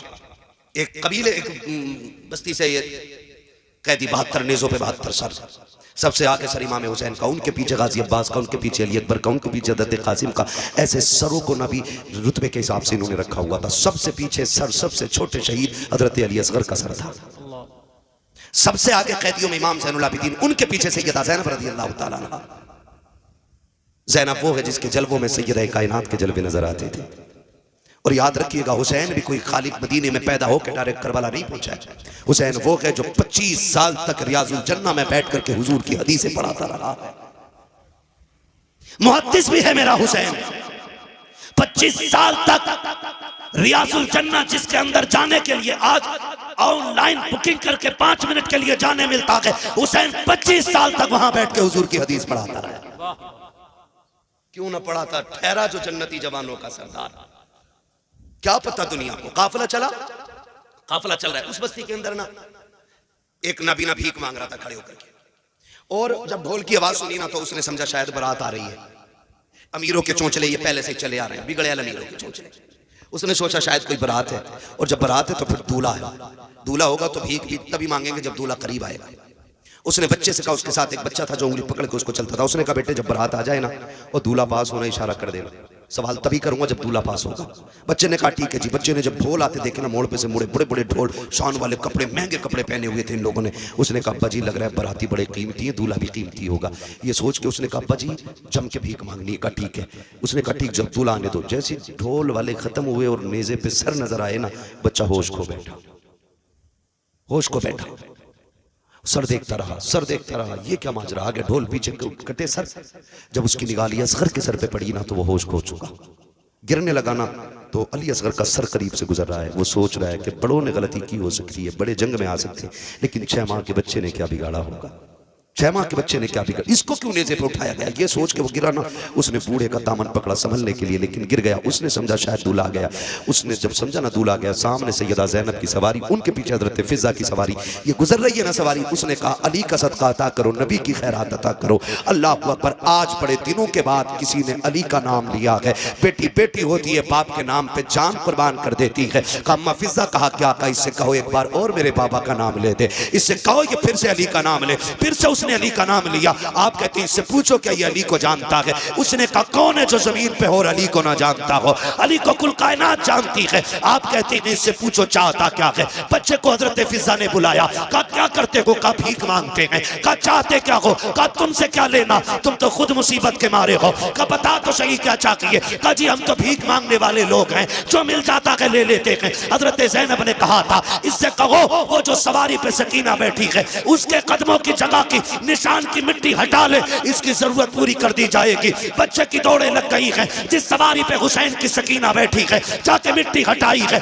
सोने का ढेर निकल आया है। बच्चे ने कहा अब्बा जी छोड़िए, अब भीख मांगने की जरूरत रखी है। कहा क्यों? कहा बहुत सोना मिल गया है। कहा ये कैसे हुआ? कहा अभी जो परदेसी गुजर के गए हैं उनमें जो रस्सी में बंधे कैदी थे उनमें एक खातून थी, उसने इस सोने का पता बताया है। उसने कहा छोड़ सोना, ले चल मुझे उस शहजादी के पास जिसने तुझे इसका पता बताया है। कहा क्यों? कहा तू नहीं जानता है ये जो कैदी गुजर के गई है कोई आम बेटी नहीं, या तो अली की बेटी गई है या नबी की बेटी गुजर के गई। वाह वाह वाह, अल्लाह अकबर। ये शान अल्लाह ने अता फरमाई। ये तो मिट्टी को सोना कहते तो सोना हो जाता है, तुम्हारे मुंह से जो निकली वो बात हो के रही। हाँ ये काफिला चला, कितनी मुसीबतें। कूफा में ठहरा, कूफे से सफर दमिश्क का हुआ, दमिश्क से कूफा, कूफा से करबला, करबला से फिर वापसी मदीने की हुई है। जब मदीना शरीफ से सैयदा ज़ैनब पहुंची है, अजीब मंजर था, अजीब मंजर था। आपने ना इमाम ज़ैनुल आबिदीन को बुलाया। कहा सज्जाद का जी फूफी का ये सामने क्या है? कहने लगे ये नाना का मज़ार है। क्या मैं भूल गया हूँ? कहा नहीं बेटे इसलिए नहीं पूछ रही हूँ, किसी और को सुनाना था। कहा जरा पास आ। कहा फूफी किसे? हम 2 लोग हैं। कहा नहीं रुख कर जरा करबला की तरफ। इमाम ज़ैनुल आबिदीन को सैयदा ज़ैनब ने बगल में खड़े करके कहा हुसैन देख मैंने तेरी अमानत को मदीने तक पहुंचा दिया है, खैरियत से मैं तेरी अमानत मदीने तक लेके आ गई हूँ। हुसैन जो ज़ैनब ने वादा किया था वो पूरा कर दिया है। खुदा की कसम मैं तभी तो कहता हूँ बचा के कूफे से आबिद को लेके आई है, कमर पे बारे इमामत उठा के लाई है, अली की बेटी को झुककर सलाम करी सलाम, तेरी अमानतें घर तक बचा के लाई है, तेरी अमानतें घर तक बचा के। ये करबला में काफिला आया, करबला से मदीने आ गया। खुदा की कसम आज यजीद मिट गया, चप्पे चप्पे पे हुसैन के बेटे मौजूद हैं। पूरी दास्तान करबला एक वक्त में नहीं समा सकती है, 1.5 घंटे के करीब सुई जा चुकी है। खुदा आपको सलामत रखे, अल्लाह आपको बरकतें अता करे, अल्लाह ज़हरा के लालों का सदका अता फरमाए। जो नहीं जानते ना करबला क्या है, जो कहते हैं जी ये आंसू क्यों आ जाते हैं, मैंने कहा सुन, जिनका जिनसे रिश्ता होता है वो उनके लिए रो ही देते हैं। हम सीना नहीं कूटते, चाक नहीं करते, खुदा की कसम मगर हम जानते हैं उनकी मोहब्बत में आके भीग जाए तो ये बख्शिश का ज़मान, बख्शिश की ज़मानत बन जाती है। कहता हूँ हो नहीं ये तो राफ़ज़ियों का तरीक़ा। मैंने कहा चल लगा फतवा, तूने माँ का दूध पिया है तो बता। करबला के बाद इमाम ज़ैनुल आबिदीन 35 साल जिंदा रहे, कभी मुस्कुराए तक नहीं थे। जब कभी याद आती थी, छत पे चढ़ते थे ना तो आंसू पन्नाले से नीचे गिरते थे जैसे बरसात में पानी की बूंदें टपकती हैं। मस्जिद से लोग नमाज पढ़ के निकले ना तो आंसू टपक रहे थे। किसी ने कहा कौन है जो पानी छत पे डाल रहा है? इमाम बाक़िर की चीख निकल गई, दरवाजे पे खड़े, कहा मुंह बंद कर ले, कोई बच्चा पानी नहीं डाल रहा, आज मेरे बाप को करबला की याद आ गई है, वो छत पे बैठ के आंसू बहा रहे। इमाम ज़ैनुल आबिदीन 35 साल जिंदा रहे, लेकिन कभी भी आपने मुस्कुराए नहीं। बेटे ने कहा अब्बा कभी मुस्कुरा तो दिया करो, कभी मुस्कुराते नहीं देखा आपको। फरमाने लगे बेटे मैंने करबला देखा है, मैंने अकबर के जिगर के पार की बर्छी देखी है, मैंने कासिम के टुकड़े देखे, मैंने जमा के असगर को लुटते देखा है, मैंने बाप के गले पे खंजर चलते देखा। कहते हैं सुनो, अगर तुम भी देख लेते तो तुम भी हंसना भूल जाते। जिन्होंने करबला देखी है वो हंसना भूल गए। जानते हो कभी पानी दिया जाता ना, आप रो देते थे पानी देख के। पूरी जिंदगी का ये अमल था, पूरी जिंदगी जब पानी हाथ में आता रो देते थे। किसी ने कहा सज्जाद क्यों रोते हो? कहा मैं ये देख के रो देता हूँ कि इस पानी के बगैर मेरा कब्र चला गया, इस पानी के बगैर मेरा कासिम। और मदीने के जो कसाई थे ना, कसाब जो गोश्त काटते थे, उनमें उसूल था, ऐलान था कि जब सज्जाद आए तो छुरियां छुपा दिया करो, जानवरों के गोश्त पे कपड़ा डाल दिया करो। कहा क्यों? कहा इमाम ज़ैनुल आबिदीन ये चीजें बर्दाश्त नहीं कर पाते। एक दिन गुजर रहे गली से, सुने गुजर के जा रहे, सामने से कसाई रस्सी की बकरी की रस्सी पकड़ के आ रहा है, हाथ में छुरी। इमाम ज़ैनुल आबिदीन को देखा, हाथ कांप गए, कहने लगा माफ कर दे मुझे पता नहीं था आप आ रहे हैं। उसने ये कहा, इमाम ज़ैनुल आबिदीन ने कहा चल कोई नहीं यार, नहीं पता था। कहाँ जा रहा है? कहा इसको ज़िबा करना है। कहा कितने ज़िबा करते हो? कहा 10-5 रोज जानवर ज़िबा करता हूँ। फरमाने लगे ज़िबा करते हो, जानते हो इसका ज़िबा करने के आदाब क्या है? कहा जी। फरमाया पहला अदब क्या? उसने कहा पहला अदब यह है कि जिस जानवर को ज़िबा किया जाए ना, उस जानवर को ज़िबा करने से पहले उसे खूब खिला पिला लिया जाए। किसी जानवर को प्यासा भूखा ना ज़िबा किया जाए। इमाम सज्जाद गिरे, बेहोश हो गए। उसने उठाया, कहा क्या हुआ? कहा तुम जानते हो जानवरों को प्यासा ज़िबा नहीं किया जाता, मेरे खानदान के असगर को प्यासा शहीद किया गया है, अकबर को प्यासा शहीद किया गया है। ऐसे लोग थे करबला में कि जिन्होंने प्यासों के गलों पे खंजर चलाया। जानवर को पानी पिला के ज़िबा करते हो, करबला में तो प्यासे नबी के शहजादों को शहीद किया गया। फरमाया चल दूसरा अदब बता क्या है? उसने कहा जिस जानवर को ज़िबा किया जाए छुरी इतनी तेज कर लो कि जानवर को तकलीफ ना हो, चीख मारी। का तुझे क्या पता गोश्त काटने वाले जिस खंजर से मेरे बाप के गले पे 22 वार किए गए थे, छुरी इतनी कुट्टल थी कि गला कटता नहीं था। कहा इतनी मुश्किल से मेरे बाप को ज़िबा किया गया, इतनी परेशान किया गया, इतनी तकलीफें दी गई। आपने फरमाया तीसरा अदब बता। उसने कहा तीसरा उसूल यह है कि जिस जानवर को ज़िबा किया जाए, अगर आप बच्चे को ज़िबा कर रहे हैं तो उसके माँ बाप से अलग कर दो, माँ बाप को ज़िबा कर रहे हैं तो आप बच्चों से अलग कर दो। चीख मारी, बैठ गए ज़मीन पे, कहने लगे परदेसी तुझे क्या बताऊं, जानवर को ज़िबा करते वक्त जानवर के बच्चों से छुपाया जाता है। जब असगर के तीर लगा था उम्मे रुबाब खेमे में थी, शहरबानो खेमे में थी। सैयदा ज़ैनब इशारा करके कह रही थी तीर न मारना, तीर का कद बड़ा है, मेरे असगर का कद छोटा है। कहा तुझे क्या पता है कि जब बहन के सामने भाई के गले के पार तीर हुआ था, करबला में किस दर्द से हमारा खानदान गुजरा है। खुदा की कसम करबला को खेल न समझना, करबला वो कुर्बानी है जिसकी मिसाल सुबह क़यामत तक नहीं मिल सकती है, सुबह क़यामत तक नहीं मिल सकती है। और खुदा की कसम खा के कहता हूं करबला की शहादतें हैं जिसने आज तक हुसैनियत लोगों के सीने में जिंदा रखी हुई है। आज भी अगर दीन के लिए मरने मिटने का जज्बा है तो ये करबला वालों के दर की खैरात है। अगर लोग हंसते हंसते संभल में 5 बेटों को कब्रिस्तान ले जा सकते हैं तो ये तेरी मेरी मेहनत नहीं है, करबला वाले हुसैन की मेहनत का रंग, ये हुसैन की मेहनत का रंग है। बात बड़ी है, मुंह छोटा है। खुदा की कसम करबलों को समझने की कोशिश करें। जब कभी खाना इमाम ज़ैनुल आबिदीन खाते ना तो 2-3 लुक़मे करके खा के छोड़ देते थे। कहा क्यों नहीं खाते? कहा इस रोटी को देख के करबला की बिखरी हुई लाशें याद आती हैं। खुदा की कसम बताओ कोई ऐसा दर्द देखा हो तो बताओ। आपने बिखरी हुई लाशों को देख के कहा था इन मिलती रिह सबा यौमन इला अर्दिल हरम बल्लिग सलामी रौज़तन फ़ीहा नबिय्युल मुहतरम। क्या जुमले थे मेरे इमाम के। खुदा की कसम इमाम ज़ैनुल आबिदीन ने जब ये कलाम कहा था, ये जब ख्वाजा गरीब नवाज की बारगाह में ये कलाम पढ़ा गया था ना, ख्वाजा गरीब नवाज चीखे मार मार के रो रहे थे। कहा और सुनाओ मेरे अजदाद की लिखी हुई शायरी, फिर पढ़ो मेरे उस्ताद की लिखी हुई शायरी। इन निलतियारी हसबा यौम नीला अर्दिल हरम बल्लिग सलामी रौज़तन फीहा नबीयुल मोहतरम। ये हवाएं जब तुम्हारा मदीने जाना हो तो मुस्तफ़ा वहाँ गुंबद खजरा में लेटे हुए हुजूर मज़ार में गए, उनसे जाके हमारा सलाम कह देना। किस बेबसी में मेरे सज्जाद ने, किस दुख के आलम में ये जुमले कहे होंगे, वो कैसा दर्द रहा होगा इमाम ज़ैनुल आबिदीन का जब आपने हवा से आवाज़ दे के कहा होगा कोई नहीं है परदेश में हमारी सुनने वाला, तू ही जाके मुस्तफ़ा से हमारा हाल बता देना। खुदा की कसम ये दर्द करबला का है। मैं तो कहता हूँ कि ज़बान से हो बयाने इज़्ज़ो शाने अहले बैत, मदह खाने मुस्तफ़ा है, मदह खाने अहले बैत। बे इजाज़त जिनके घर जिब्रील भी आते नहीं, कद्र वाले जानते हैं कद्र शाने अहले बैत। आज देखो अल्लाह ने ऐसा जलील किया है, जो काटने आए थे, जिन्होंने सर काटे थे वो मिट गए, और जो कटे थे आज भी वो जिंदा है। लग रहा है थक गए, थके तो नहीं है ना? अगर इजाजत हो तो मैं सफर का आगाज करूं, लेकिन कहूंगा ये कि जरा सारे बोल दें या रसूल अल्लाह। वल्लाह वो सुन लेंगे, फरियाद को पहुंचेंगे। इतना भी तो हो कोई जो आह करे दिल से। हाँ जी, हुजूर को जब भी पुकारा करो ना तो दिल से पुकारा करो। मौलवी की टोका टाकी से अगर तुमने या रसूल अल्लाह कहा भी तो फिर तुम्हें मिलेगा क्या?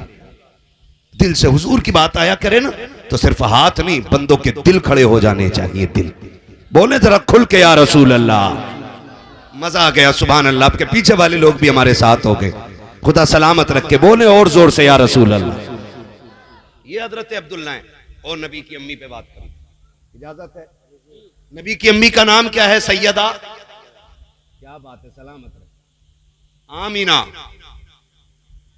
आमीना चाहो तो कहो अमानत वाली, चाहो तो कहो ईमान वाली।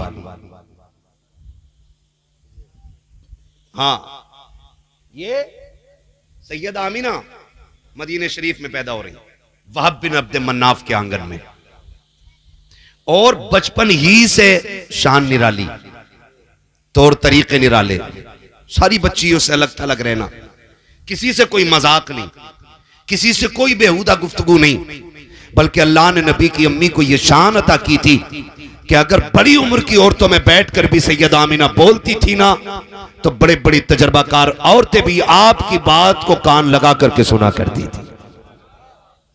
अल्लाह ने यह फाहम फिरासत सैयदा आमीना को अता फरमाई। आप गौर करें, मैं बहन बेटियों से गुजारिश करूंगा, खुदारा कभी दुपट्टा उतारने का ख्याल दिल में आए ना तो सोच लिया करना ये सिर्फ दुपट्टा नहीं है, ये हुजूर के करम की चादर है जो हमारे सरों पे रखी हुई है। वरना हमारी औकात, बहन बेटियां सोच लिया करें, हमारी औकात तो ये थी, हमें जिंदा होने का हक नहीं था, हमें बोलने का हक नहीं था, हमें सांस लेने का अधिकार नहीं था। ये तो हुजूर आए और फरमाया बेटियां मारी नहीं जाएंगी, बेटियां बचाई जाएंगी, बेटियां बचाई जाएंगी।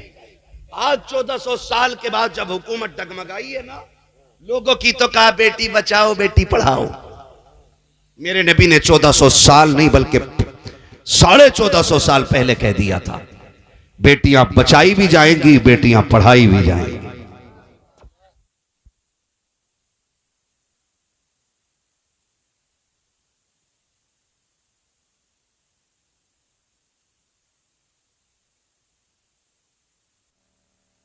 काटना चाहा, फिर यही आवाज आई, जालिम कत्ल न कर। तीसरी मर्तबा जब तलवार उठाई ना, फिर आवाज आती है, अगर तू नहीं पालता तो छोड़ जाए, अपने कर्म से हम इसे पाल के दिखा देंगे। तो गुलाम ये समझा शायद बच्ची अजमतों वाली है, इसलिए इसको बचाया जा रहा है। वो ले गए और बच्ची को पाला, बच्ची ने तालीम हासिल की, पूछे इन उलमा से, वो अपने वक्त की सबसे बड़ी काहिना बनी और उसका नाम सौदा था। इतनी बड़ी काहिना के हाथ की लकीरें देख के बताती थी कि सामने वाले की तकदीर में लिखा क्या है। इतनी बड़ी काहिना, जब किसी शहर से गुजरती ऐलान हो जाता कि सौदा आ रही है, लोग लाइन में लग जाते, कोई कहता मेरे हाथ में क्या है, मेरे हाथ में क्या है। वो हाथ की लकीरें देख के लम्हे नहीं लगाती, बताती कल तेरे साथ ये होने वाला है, तेरे नसीब में ये लिखा हुआ है। इतनी बड़ी काहिना, एक दिन उसका गुजर हुजूर की ननिहाल मदीने शरीफ से होने लगता है। ऐलान हो गया सौदा आ रही है। जिसे तकदीर के बारे में पूछना गया जाए, शहर का एक एक बच्चा चौक में आ गया, उसी सौदा का इंतजार हो रहा है। जैसी सौदा आई है, लोगों की लाइन लग गई, लकीरें देखती बताती जाती तेरे नसीब में यूं है, तेरे नसीब में ये है। अल्लाह अकबर। जब नसीबों का खेल खेला जा रहा है, जब नसीबों की तहरीरें पढ़ी जा रही है, तब दूर कने कोने में खड़े होकर के मेरी नबी की अम्मी ये तमाशा देख रही है। आप लाइन में नहीं आई, किसी लड़की ने जाके कहा था आमिना क्या तू हाथ नहीं दिखाएगी? हजरत आमिना ने मुस्कुरा के कहा था मुझको मेरे रब की जात पे भरोसा है, मुझे किसी लकीरें देखने वाले पे भरोसा नहीं है, मुझे जरूरत नहीं है मैं लकीरें दिखाऊं। उसने कहा बात तुझे तो नहीं है, लेकिन हमें जरूरत है क्योंकि तू हमसे सबसे जुदा है, तेरा तरीका सबसे अलग है, तेरा उसूल सबसे अलग है। देखे तो सही अल्लाह ने तुझे क्या शान अता की है। ऐ कौन तू? पकड़ के हाथ जब काहिना के पास सैयदा आमीना को लाया जाता है, उसने हजरत आमीना के हाथ की लकीरों पर निकाह डाली है। सौदा के माथे पे पसीना आने लगता है, कभी चेहरा देख रही है, कभी आसमान देख रही है, कभी चेहरा देख रही है, कभी आसमान देख रही है। खड़े लोगों ने कहा था सौदा बता तो सकी, कोई लकीर ऐसी नहीं है जिसे देखने में इतनी देर लग गई हो, इसकी लकीरों में ऐसा क्या है जो तेरी जबान पे ताला लग गया है? तो सौदा ने कहा था आज तक मैंने ऐसी लकीरें किसी की नहीं देखी है जो इसके हाथ की लकीरें हैं। कहा लिखा क्या है? कहा इसका हाथ बता रहा है, या तो ये खुद नबियों के इमाम बनेगी या नबियों के इमाम की मां बन के दुनिया में आ गई है। अल्लाह अकबर। लोग क्या समझते हैं जिक्र मिटा देंगे हुजूर का? मैं कभी गौर करता हूं, ये वही सौदा है जिसे खुदा ने बचाया था, जिसे और खुदा ने इसलिए बचाया था कि इसके जरिए महबूब की आमद का ऐलान कराना था। पता चला जो उनकी आमद का जश्न मनाया करते हैं या उनके आने के नारे लगाते हैं, वो कभी मारे नहीं जाते हैं, खुदा की रहमतें हिफाजत किया करती हैं। अल्लाह अकबर। इधर हजरत अब्दुल्ला जवान हो रहे, उधर सैयदा आमिना जवान हो रही। अब्दुल्ला वो हैं जिन्हें मक्के का यूसुफ कहा जाता था। हाँ, इतने खूबसूरत, इतने हसीन कि लोग इनको मक्के का यूसुफ कहते थे। एक यूसुफ मिस्र में आए, हाँ, वह हजरत याकूब के यूसुफ हैं, और ये मक्के के यूसुफ कहे जाते। इतने हसीन थे कि लोग राहों में खड़े रहते थे एक झलक देखने के लिए। और हसीन क्यों ना होते, इनकी पेशानी में मेरे महबूब का नूर जो जगमगा रहा था। हाँ, वो हंसी क्या जो फितने उठा कर चले, हाँ हंसी वो जो फितने दबा कर चले। हाँ, हया का आलम ये कि नजरों पे पहरे रहते थे, कभी निगाह उठा के किसी गैर महरम को नहीं देखा। ये हजरत अब्दुल्ला की हया का आलम। औरतें पेशकश करती थी लड़कियां, अब्दुल्ला मुझसे निकाह कर ले, मुझसे निकाह कर ले। मुस्कुरा के कहते थे सुने, जिनके बड़े घर में मौजूद होते हैं उस घर के बच्चे फैसले नहीं किया करते। समझे कुछ? समझे कुछ? हाँ, मुफ्ती साहब क़िबला फरमा रहे हैं अपना माहौल देखो। वो दौरे जाहिलियत के अंदर भी ऐसे हया वाले थे। लड़की मुंह से कहती थी अब्दुल्ला निकाह कर ले, 100 ऊंट दूंगी, वो भी सुर्ख ऊंट। हाँ, सुर्ख ऊंट। आज का अरबपति इतना अमीर नहीं होता जितना उस वक्त के 100 सुर्ख ऊंटों का मालिक अमीर होता था। निकाह कर ले, फरमाया नहीं, ये फैसले हमारे बड़े करेंगे, ये फैसले हमारे बड़े करेंगे। आप भी कह दिया करो ये फैसले बड़े करेंगे। ये जो 3 घंटे फोन कान पे लगा के मच्छरों से कटवाते रहते हो ना नाली पे बैठ के, और फिर कौम का बेड़ा ही गर्क होता जा रहा है। कंडीशन है ये हमारी। तवज्जो है सारे लोगों की। शरीफ लोगों में फैसले कौन करता है? कौन करता है? किन लोगों में? रजीलों में छोटे कर लेते, जलीलों में छोटे कर लेते। लेकिन शरीफों में, बोलो यार, डंडी तो नहीं मार रहे हो? कभी दिल में खोट है और यहां बैठ के मजबूरी में मौलवी के सामने बोलना पड़ रहा है। मौलवी के सामने तो चुप रह के भी काम चलेगा, अल्लाह के आगे चुप नहीं खड़े रह पाओगे, ये याद रखिएगा आप। तवज्जो है सारे लोगों की। आप मक्के में पैदा हुए, हसीन थे, खूबसूरत थे और बेहद शरीफ भी थे। हजरत अब्दुल मुत्तलिब को फिक्र लाई कोई के कहां से लाऊं इसके लिए मैं शरीफ लड़की।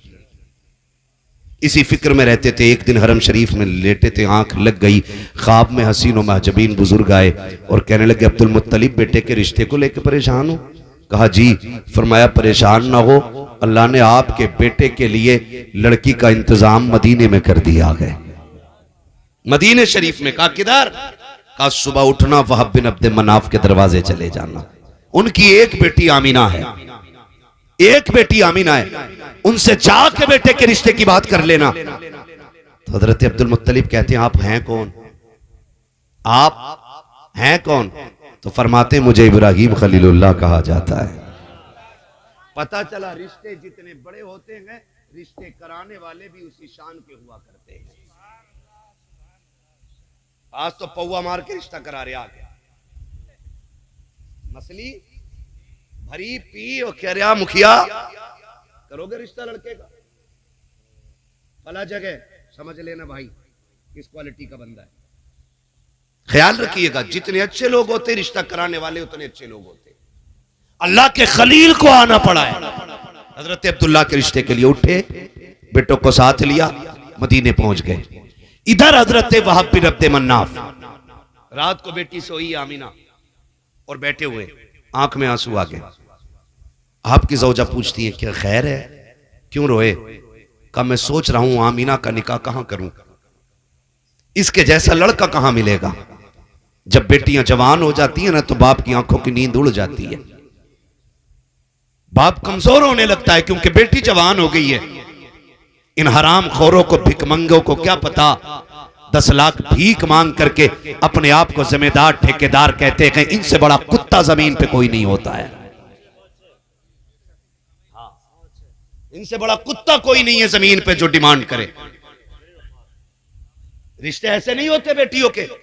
और ऐसे ही वो बिचौलिया जब बेटी का रिश्ता कराते तो कहते हैं लड़का 70,000 कमा रहा, और कमाता नहीं है 70 रुपए भी।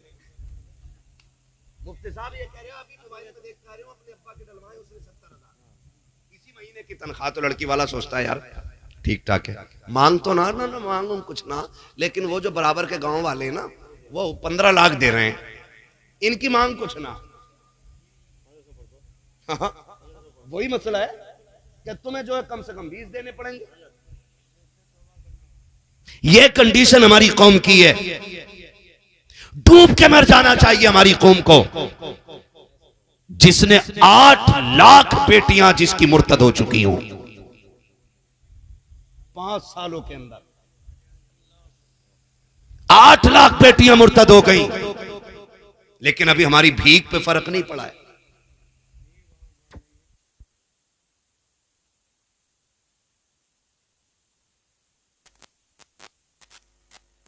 आ रही आवाज? डिमांड पे फर्क नहीं पड़ा अभी। 8 लाख बेटियां मुर्तद हो गई हैं, और कितनी बेटियों के साथ खिलवाड़ करके रोड पे फेंक दिया गया। लेकिन अभी बाजे कम नहीं हुए बारातों के, अभी डीजे कम नहीं हुआ है। जितना बड़ा पैसे वाला उतना बड़ा बदमाश है। कह रहा डीजे नहीं बजेगा ना तो फिर मेरी जमींदारी का क्या फायदा। कितनी है भाई? 90 बीघे। ये नहीं है तेरी कुछ दिनों के लिए बस वही फिट भर है जो कब्रिस्तान में है, वो भी कुछ दिनों के लिए। अगली नस्ल आएगी, हड्डियां गली हुई फेंक के नए मुर्दे दफनाएगी वहां पे। मरे जा रहे हैं, हुजूर के दीन की कोई फिक्र ही नहीं है। बरातें चल रही हैं, परेशान है हजरत वहाब बिन अब्द मनाफ, बेटी किसे देनी है। सुबह हो गई, सो के उठे, दरवाजा बज गया। कौन? अब्दुल मुत्तलिब कहां से? कि काबे का मुतवल्ली, मस्जिद का मुतवल्ली हो के फट जा आदमी, और मजार का मुतवल्ली हो गया ना तो गार्ड लेके टहल लिया। वो काबे के मुतवल्ली हैं। कौन? अब्दुल मुत्तलिब, काबे का मुतवल्ली। अल्लाह अकबर कहते इतना बड़ा सरदार मेरे दरवाजे पे, मैं एक छोटा सरदार हूँ, खानदान कुरैश का सरदार। अब्दुल मुत्तलिब हमारे दरवाजे पे आया, खड़ा के तोड़ करके दरवाजा खोला के, मेहरबानी आपने करम रंजा फरमाया। 3 दिन तक मेहमान नवाजी की। 3 दिन के बाद पूछा था हुजूर कैसे आना हुआ था। उसके बाद सुने जब आपने कहा कैसे आना हुआ, का एक जरूरी काम यहाँ तक ले आया के। का क्या काम है? हजरत अब्दुल मुत्तलिब ने चादर का कोना पकड़ा के और इस तरह से झोली बना के कहा था, सुनो वहाब बिन अब्द मनाफ, अपने जिगर का टुकड़ा हमारी गोद में डाल करके हमारी इज्जतों में 4 चांद लगा दो। का काबे के मुतवल्ली, मुझ पे ऐसा क्या है जो आपकी इज्जत में 4 चांद लगाए? का अपनी आमीना हमारे बेटे अब्दुल्लाह के लिए हमारी झोली में डाल दो। जैसी इतना सुना के वहाब बिन अब्द मनाफ ने बगैर सोचे कह दिया था, सुनो काबे के मुतवल्ली, आमीना कल भी तुम्हारी थी, आज भी तुम्हारी है, कल भी तुम्हारी लगेगी। का पूछोगे नहीं मेरा बेटा क्या करता है, अखलाक का कैसा है, किरदार का कैसा है, कौन सा बेटा है? हजरत वहाब बिन अब्द मनाफ ने कहा था इसकी कोई जरूरत नहीं है। का क्यों? का इसलिए कि जो खलील आकर के तुम्हें मेरे घर का पता दे के गया है, वो मुझे आकर के तुम्हारे घर का पता बता गया। अल्लाह अकबर। बरेली से आवाज आती, सरवर कहूं के मालिको, रिश्ते ऐसे मांगा करो बेटियों के, ऐसे बेटी वाले की जूती ना घिसवाया करो। ये नहीं कि नहीं अभी लड़के वाले को टाइम नहीं है, इधर बेटियों की उम्रें निकल गई और उधर बेटों की तो उम्र कभी निकलती ही नहीं। 12 बीघे है तो बिल्कुल आंखें फोड़ के लड़की ले आएगा किसी की भी। सही बता रहा हूं हजरत। बदलो यार, अपने आप को बदलो, मरना है एक दिन सबको। वहाब बिन अब्द मनाफ, निकाह हो गया हजरत आमीना का हजरत अब्दुल्ला से, बोलो सुभान अल्लाह। निकाह हो गया, रुखसती हो गई। रुखसत करवा के जब घर लेकर के आए, दोनों आमने सामने बैठे हुए और एक दूसरे को देख रहे। हजरत अब्दुल्ला कहते हैं आमना मैं बड़ा नसीब वाला हूं। कहा क्यों? कहा तेरे जैसी अल्लाह ने दुल्हन मेरे नसीब में लिखी है। और हजरत आमिना कहती ना अब्दुल्ला तुम नसीब वाले नहीं, मैं नसीब वाली हूं। कहा क्यों? कहा तेरे जैसा शोहर खुदा ने मेरे नसीब में लिख दिया है। जब घरों में ये बातें होती हैं तो फिर रिश्ते चलते हैं काफी दिनों तक। और जब घर में ये बातें होती हैं तेरे बाप ने दिया ही क्या है, तो कहते तुमने भी तो झूठ बोला था 70,000 कमा रहे हो, मेरे अब्बा ने 5 लाख रोक लिए। तो फिर क्या होता है? तलाकें होती है। हुजूर रुखसत हो, हाँ फिर झगड़े और लड़ाइयां होती हैं। हुजूर की वालिदा रुखसत होकर हजरत अब्दुल्ला के घर आ गई। 2 महीने गुजर गए। कितने जोर से? एक किताब को ला के दिखा दो जिसमें मेहंदी लगी हो उनके, जिसमें डमरू बजा हो, जिसमें ढोलक बजी हो, जिसमें कपड़े पहन के लोगों ने पीले मेंढक की तरह अपना हाल बनाया हो। एक रिवायत दिखा दो ला करके। बकरा बना घूम रहा घुंघरू बांध के हाथ में, जिधर को निकल जा खन खन खन खन। कौन है? यही दूल्हा है। खोल दे इसे, करना ये कलावा है। किसने बांधा? कौन बांधता उसे? डर क्यों रे? बता दो, मुझे नहीं पता है। हाँ, तो ये चीज हमारे अंदर आ गई, रुखसत होके आ गई। 2 महीने का अरसा गुजर गया। अब्दुल मुत्तलिब कहते हैं अब्दुल्ला जी बाबा का सुनो, अब घर में मेहमान आने वाला है आपके भी, ऐसा करो कुछ काम करे। अब्बा जी क्या करना है? का तिजारत का कुछ मान लो और तुम भी परदेश जाओ। वालिद ने हुक्म दिया, सैयद आमीना के सामने आ गए। आमीना मेरी शरीक हयात, बात तो तकलीफ की है और मुझे अभी ये करनी भी नहीं चाहिए, लेकिन आमीना मजबूरी है।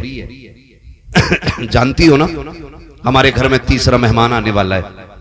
जब हमारे घर में एक तीसरा फर्द होगा ना तो खर्चे बढ़ेंगे, उसकी भी खुशियां होंगी। आमीना मैं परदेश जा रहा हूं, कुछ दिन बाद आ जाऊंगा। इतना सुना सैयद आमीना की आंख में आंसू आ गए। अब्दुल्ला अभी तो मैंने जी भर के देखा भी नहीं है, अभी दिन ही कितने हुए और ये दूरियां और फासले। कहते हैं परेशान ना हो, कुछ दिन होंगे मैं फिर आ जाऊंगा और तुम्हारे साथ रह के बाकी जिंदगी गुजरेगी। ये कह के आप घर से रुखसत हो गए। सैयदा आमिना ने रुखसत किया, रुखसत हो गए। फिर जब वापस आने का वक्त आना, हजरत अब्दुल्ला ने जाते जाते कहा था आमिना जब आएंगे एक साथ बैठ के खाना खाएंगे, तेरे हाथ की पक्की रोटी खानी है। जब आने का वक्त आया ना तो आज सुबह से ही सैयदा आमिना घर साफ करने लग जाती है। सुबह से ही घर साफ कर रही है। हजरत अब्दुल मुत्तलिब कहते हैं बेटी आमिना खैर है? अब्बा जी आज अब्दुल्ला के आने का दिन है, आज वो आने वाले, मैं घर साफ कर रही हूं। दोपहर को पूछा बेटी खाना खाया? अब्बा नहीं, मेरे सरताज आ जाएंगे फिर खाना खाना है, उनके साथ बैठ के खाना खाऊंगी। अच्छा बेटी, चले गए। फिर शाम होने को आ गई। हजरत आमिना बेकरार हैं, अब्बा पता करो ना अब्दुल्ला कब आएंगे। हजरत अब्दुल्ला के बारे में सैयदा आमिना पूछ रही हैं। हजरत अब्दुल मुत्तलिब हरम शरीफ में आए, तवाफ में मसरूफ थे। इतने में एक शख्स दौड़ता हुआ आया। कहा अब्दुल मुत्तलिब कहा क्या? कहा सब्र करना, सब्र करना, सब्र का दामन न छोड़ना। कहा क्या कहना चाहता है? बात बड़े दर्द की है। कहा बताना। कहा कि बर्दाश्त करो तो सुनो। कहा क्या बात है? कहा वो जो है ना आपका अब्दुल्ला बेटा, अब वो नहीं आने वाला है। इतना सुना हजरत अब्दुल्ला कहते हैं क्या कह रहा है, तेरे मुंह में खाक, तूने ये जुमला कैसे कहा कि मेरा बेटा नहीं आएगा? कहा उसका इंतकाल हो चुका है। अल्लाह अकबर। इतना सुना हजरत अब्दुल मुत्तलिब अपने आप को मुश्किल से संभालते हैं। फिर ख्याल आता अब्दुल मुत्तलिब तुम तो संभाल लोगे, तुम्हारे पास तो और बेटे भी हैं, लेकिन मेरी आमना का तो सिर्फ एक अब्दुल्ला है और वो भी चला गया कि उसे इंतजार है। घर जाके किस मुंह से जाके बताएंगे? ये सोच करके रुकते चलते आहिस्ता आहिस्ता चलते हुए हजरत आमिना के दरवाजे तक आए हैं। सैयदा दौड़ के दरवाजे पे आ जाती हैं। अब्बा जी बताओ मेरे अब्दुल्ला की खबर मिली कि नहीं मिली? जैसी इतनी बात हजरत अब्दुल्ला ने सुनी है, आंखें सुर्ख, बदन सर्द है, चेहरा जर्द हो चुका है। आमिना अब किसी का इंतजार नहीं करना है, कोई नहीं आने वाला है। अब्बा कहना क्या चाहते हो? का जिस अब्दुल्ला की तू राह तक रखी थी अब वो नहीं आने वाला है। इतना सुना सैयदा आमिना जमीन पे बैठ जाती है, अपने शिकम पे हाथ रख के कहती है ए मेरे परवरदिगार, अभी मेरे बच्चे ने बाप का चेहरा नहीं देखा है, दुनिया में आने से पहले मेरा बेटा यतीम हो गया है, मालिक अब इसका सहारा कौन बनेगा? गैब से आवाज आई, आमिना आंसू ना बहा, दिल थोड़ा ना कर, ये तेरा बच्चा आम नहीं है, तू इसके सहारे की बात कर रही है, हमने इसको कायनात का सहारा बनाने का फैसला कर लिया है। नारे रिसालत, जश्न ईद मिलाद। है तवज्जो सारे लोगों की। दिन गुजरते गए। नबी की अम्मी सैयदा आमिना बयान फरमाती हैं कि जिस तरह किसी भी बच्चे की मां के शिकम में आने पर जो एहसासात औरतों को होते हैं, मुझे कतान रत्ती भर किसी चीज का कोई एहसास नहीं हुआ था। बोले सुभान अल्लाह जोर से। फरमाती मुझे कोई एहसास नहीं। नबी की अम्मी फिर बताओ ना तुम्हें कैसे पता चला कि तुम मां बनने वाली हो? फरमाती मेरे ख्वाब से मुझे पता चला। कौन सा ख्वाब? का एक रात में सोई ना तो मेरी ख्वाब में हजरत आदम आए और आकर के कहा था आमिना मुबारक हो, तू नबियों के इमाम की मां बनने वाली है। फरमाती कि मुझे उस ख्वाब ने बताया कि मैं उम्मीद से हूं। और फरमाती दिन गुजरते गए, हर माह कोई ना कोई नबी आता, मुबारकबाद देता रहता, आता मुबारकबाद देता।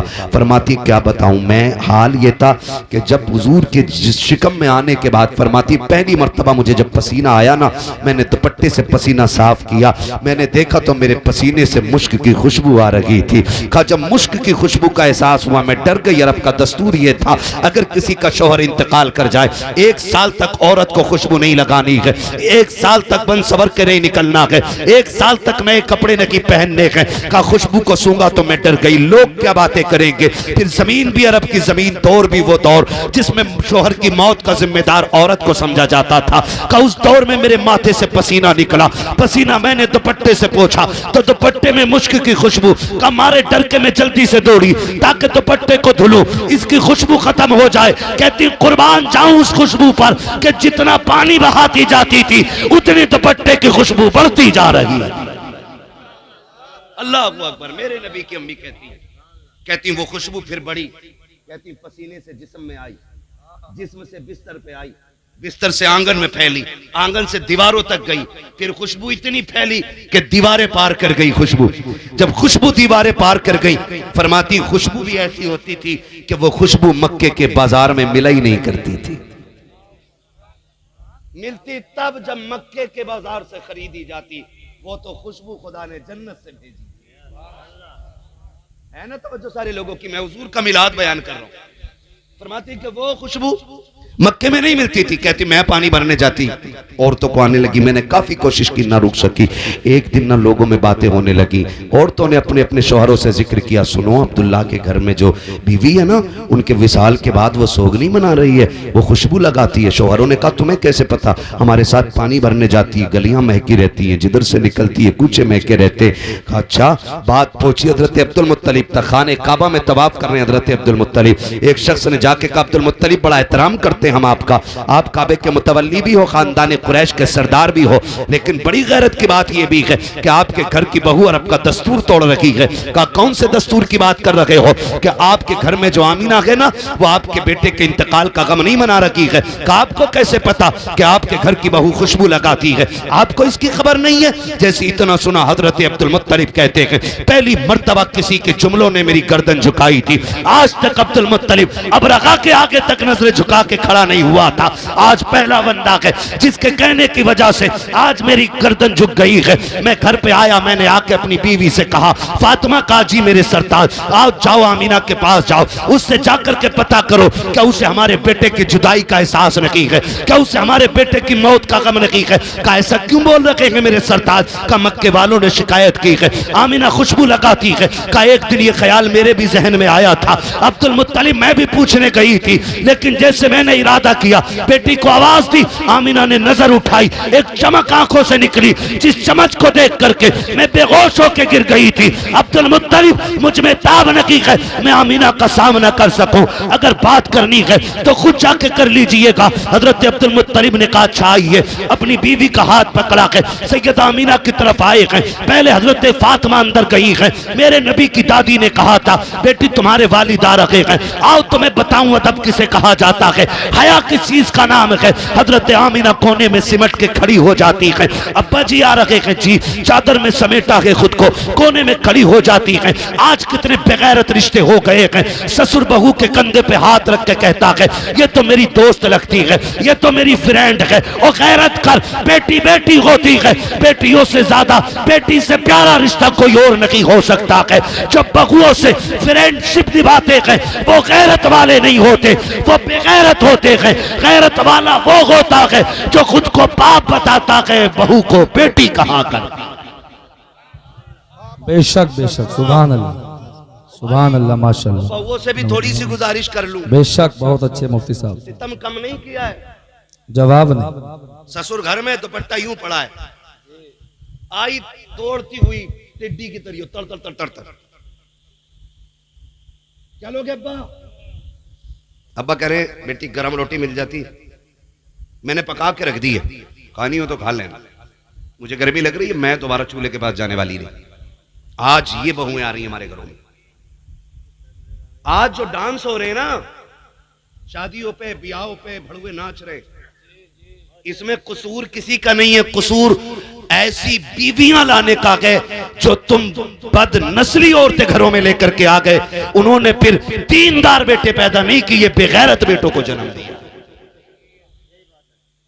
इसलिए कि जमीन अच्छी होती है तो फसल अच्छी होती है, मां अच्छी होती है तो नस्ल अच्छी होती है। ये सीधी सी बात है। सैयदा आमीना कोने में यूं खड़ी हो गई, अब्बा क्या बात? बेटी एक बात पूछनी थी। अब्बा बताए ना क्या बात? एक बात बताओ, मेरे अब्दुल्ला से मोहब्बत नहीं तुम्हें? कहा क्यों अब्बा, इसकी क्या जरूरत पड़ गई? कहा बेटी सुना है तुम मेरे अब्दुल्ला का सोग नहीं मना रही हो। अब्बा किसने कहा? बेटी अगर सोग मना रही हो तो फिर लोग बक्के में बातें क्यों कर रहे हैं कि तुम खुशबू लगाती हो, तुम इत्र लगाया करती हो, ये बातें क्यों हो रही हैं? हजरत आमीना की चीख निकल गई, रो के कहती है अब्बा क्या बताऊं, जिस दिन से अब्दुल्ला गए हैं मेरी तो आंखें नहीं सूखी हैं, दिन को भी रोती हूँ रात को भी रोती हूँ, मेरा तो एक ही खुशियों का सहारा था वो भी चला गया। बाप बात कर रहे हैं, मुझे अब्दुल्ला का एहसास नहीं है। आपको क्या पता अब्दुल्ला की जुदाई से इस दिल पे कितनी बिजलियां गिरी हैं। अब्बा जी आपको क्या पता है, आज तक आमीना के आंख का आंसू नहीं सूखता है। अब्बा जी आप कैसे कह रहे हैं? कहा बेटी अगर शोक मनाती हो तो खुशबू क्यों लगाया करती हो, रो के कहती अब्बा मैंने कोई खुशबू नहीं लगाई है, मैंने कोई इत्र नहीं लगाया है।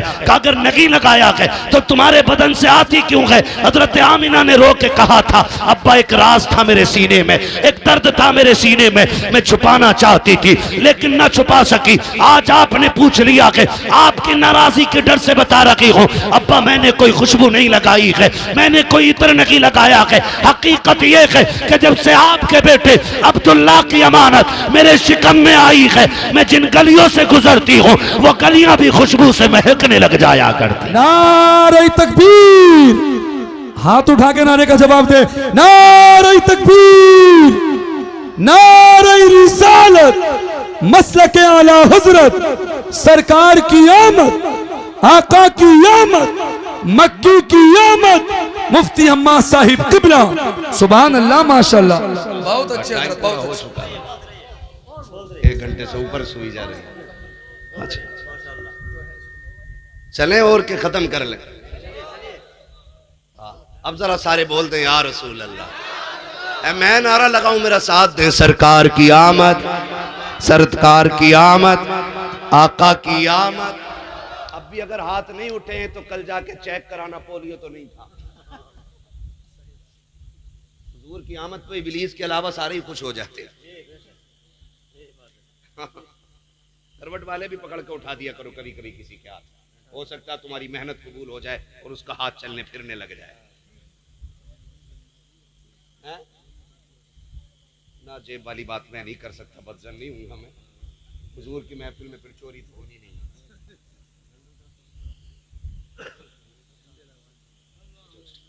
तवज्जो है?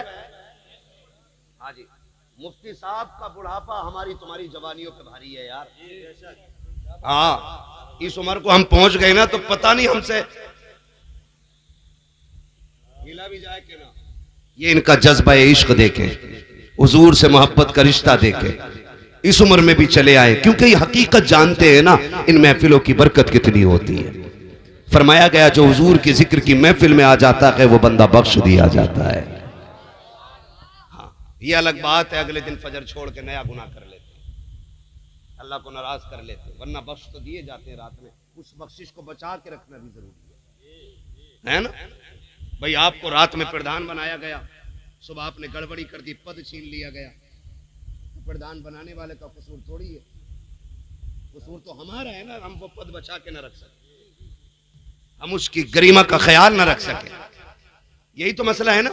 तो यहां जो आते हैं बख्श दिए जाते हैं, बोले सुभान अल्लाह, है ना। हुजूर की महफिल फरमाया गया जहां हुजूर के जिक्र की महफिल सजती है, अल्लाह उस जमीन को जन्नत की क्यारी बना देता है। हाँ, चलूं आगे। कहती है अब्बा जी मैं जिन गलियों से गुजरती हूँ वो गलियां महकने लग जाया करती है। हजरत अब्दुल मुत्तलिब ने इतना सुना, मारे खुशी के झूम गए। बेटी और भी कुछ है? अब्बा हाँ, और क्या है बेटी? फरमाते हैं अब्बा आप चले जाते हैं ना हरम शरीफ, तो मैं पानी भरने जाती हूँ। जब पानी भरने के लिए जाती हूँ ना तो मैं जब रास्तों से गुजरती हूँ ना, पौधे भी मुझे सलाम करने लगते हैं, कंकर पत्थर भी मुझसे बोलते हैं। बेटी पत्थर बोलते हैं? जी अब्बा, का लोग एक जमाने से काबे में रख के पूज रहे हैं, आज तक एक कंकर नहीं बोला, तुझसे पत्थर बातें करते? हाँ अब्बा बातें करते। वो कहा सिर्फ पत्थर नहीं अब्बा, जो छोटे छोटे घास के पौधे होते हैं वो भी मुझसे बातें किया करते हैं, वो भी मुझसे बातें किया करते हैं, जो छोटे छोटे पौधे होते हैं। और अब्बा मजे की बात ये, जब मैं जाती हूँ ना तो लड़कियां मुझे देख के रस्सी डोल छोड़ देती हैं। क्यों?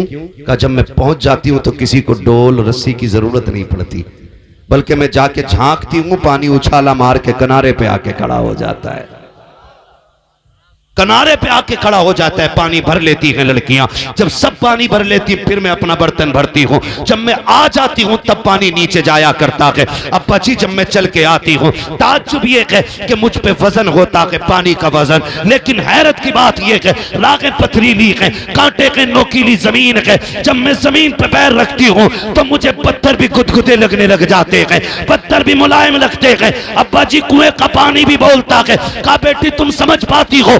हाँ अब्बा मैं सबकी बोली समझ लेती हूँ। कहा बेटी क्या कहते हैं? कहा अब्बा जी जब वो बोलते हैं साफ कहते हैं अस्सलातु वस्सलामु अलैका या उम्मा रसूलिल्लाह, ए नबी की माँ तुझ पर भी सलाम हो, तेरे आने वाले बेटे मोहम्मद पर भी सलाम।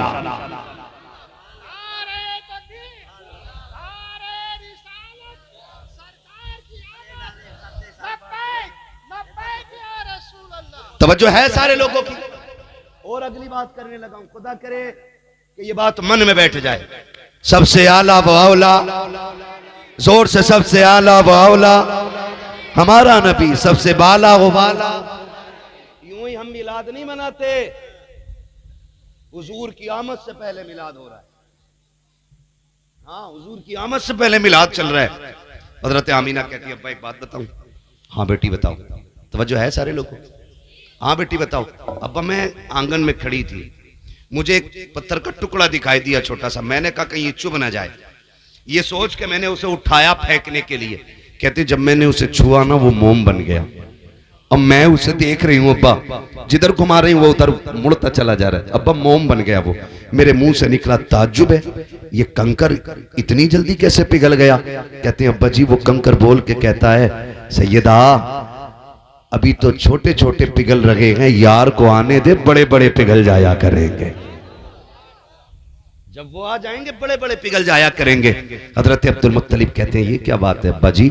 और भी कुछ बात है? हाँ अब्बा और क्या है? दौड़ करके गई, तकिया उठा के लाई। अब्बा जी ये तकिया, हाल ये है जिस तकिए पे सर रखूं वो तकिए से खुशबू, जिस बिस्तर पे लेटूं बिस्तर से खुशबू, जिस पानी में हाथ डाल दूं पूरी नहर महक जाया करती है, जहां हाथ लगा दूं वो जमीन महक जाती है। कहा मिट्टी भी महक जाती है? कहा हाँ। हजरत फातिमा दौड़ी दीवार से मिट्टी छुटा के लाई, हजरत अब्दुल मुत्तलिब के हाथ पे रख के कहा जरा सूंघ इसको। आपने सूंघा, मिट्टी से मुश्क की खुशबू आ रही थी। कहा यह क्या बात है?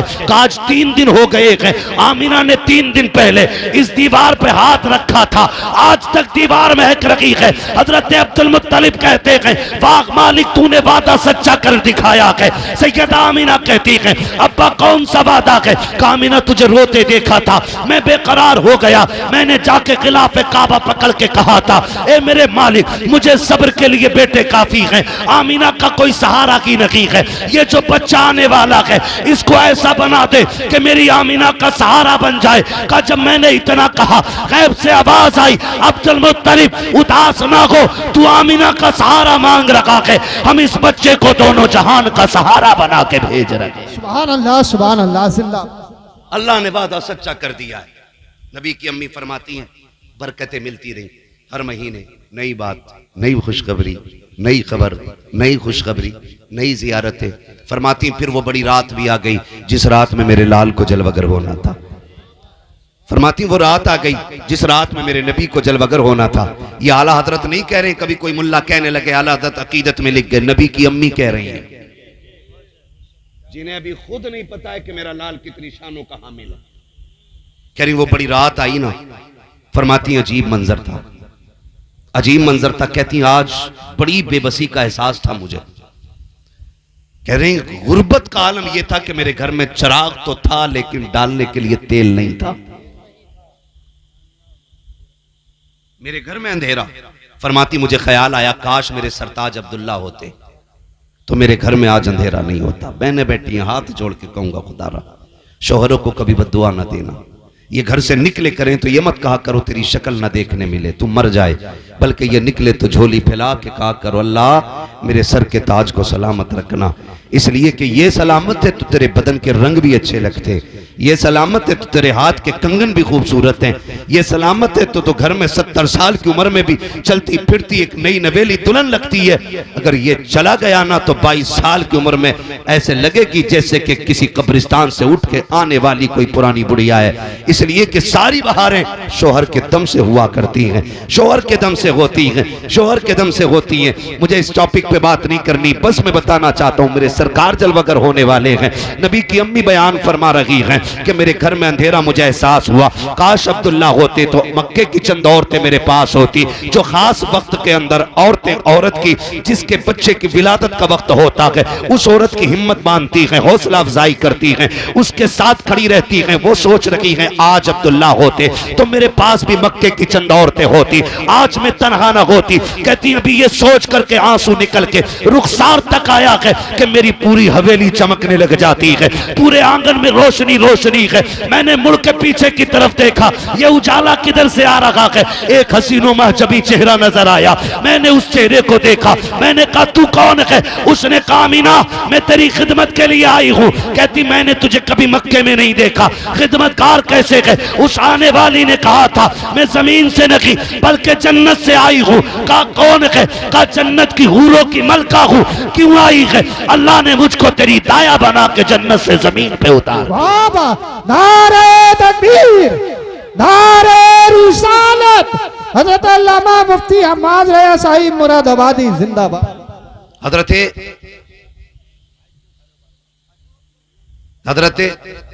आमीना फरमाती मेरा घर चमक गया।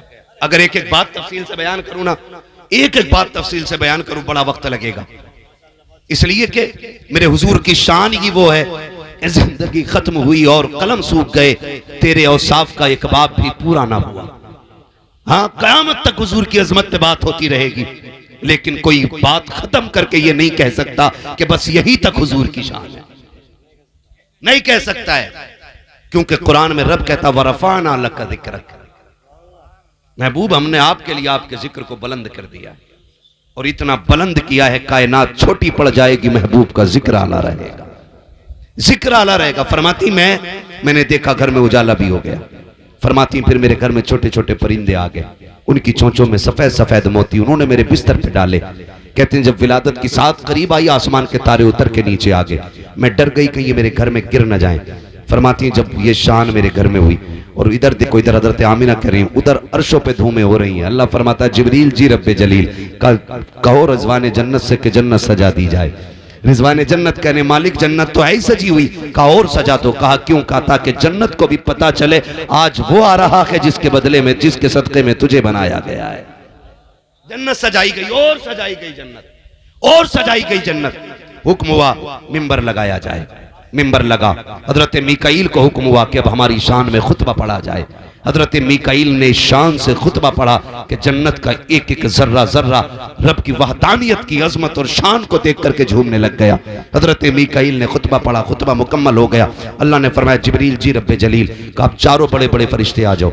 जी मालिक आ गए, मालिक आ गए। तवज्जो करें, बैठ जाओ मेरे बेटे बैठ जाओ, पैसे सारे ले जाओ मगर बैठ जाओ, ये तमाशा ना करो एक एक दे के यहाँ पे खेल बना रहे हो आप, ले जाओ इसे उठा करके। हमने पैसा पहली बार नहीं देखा है, जितना दे रहे हो ना इतना रोज गरीबों में बांटते हैं हम लोग। बैठो चुपचाप, उस हुजूर की बातें सुनो। तवज्जो है सारे लोगों की? बोले जरा या रसूल अल्लाह। अल्लाह ने फरमाया चारों बड़े फरिश्ते आ जाओ। जी मालिक। फरमाया अपने नीचे 100 फरिश्ते ले लो और हर फरिश्ते के नीचे 1 लाख फरिश्ता ले लो। किधर जाना? का मेरी आमिना के आंगन में चले जाओ। कहा क्यों? का मेरा महबूब आने वाला है, मुबारकबादी देने के लिए जाओ। जिब्राइल मीकाईल इसराफील इजराइल सारे तैयार। एक रिवायत में पढ़ा है कि हजरत मीकाईल भी, इसराफील भी, जिब्राइल भी, ये तीनों आ गए लेकिन इजराइल रुक गए। अल्लाह ने फरमाया तुम क्यों नहीं जा रहे?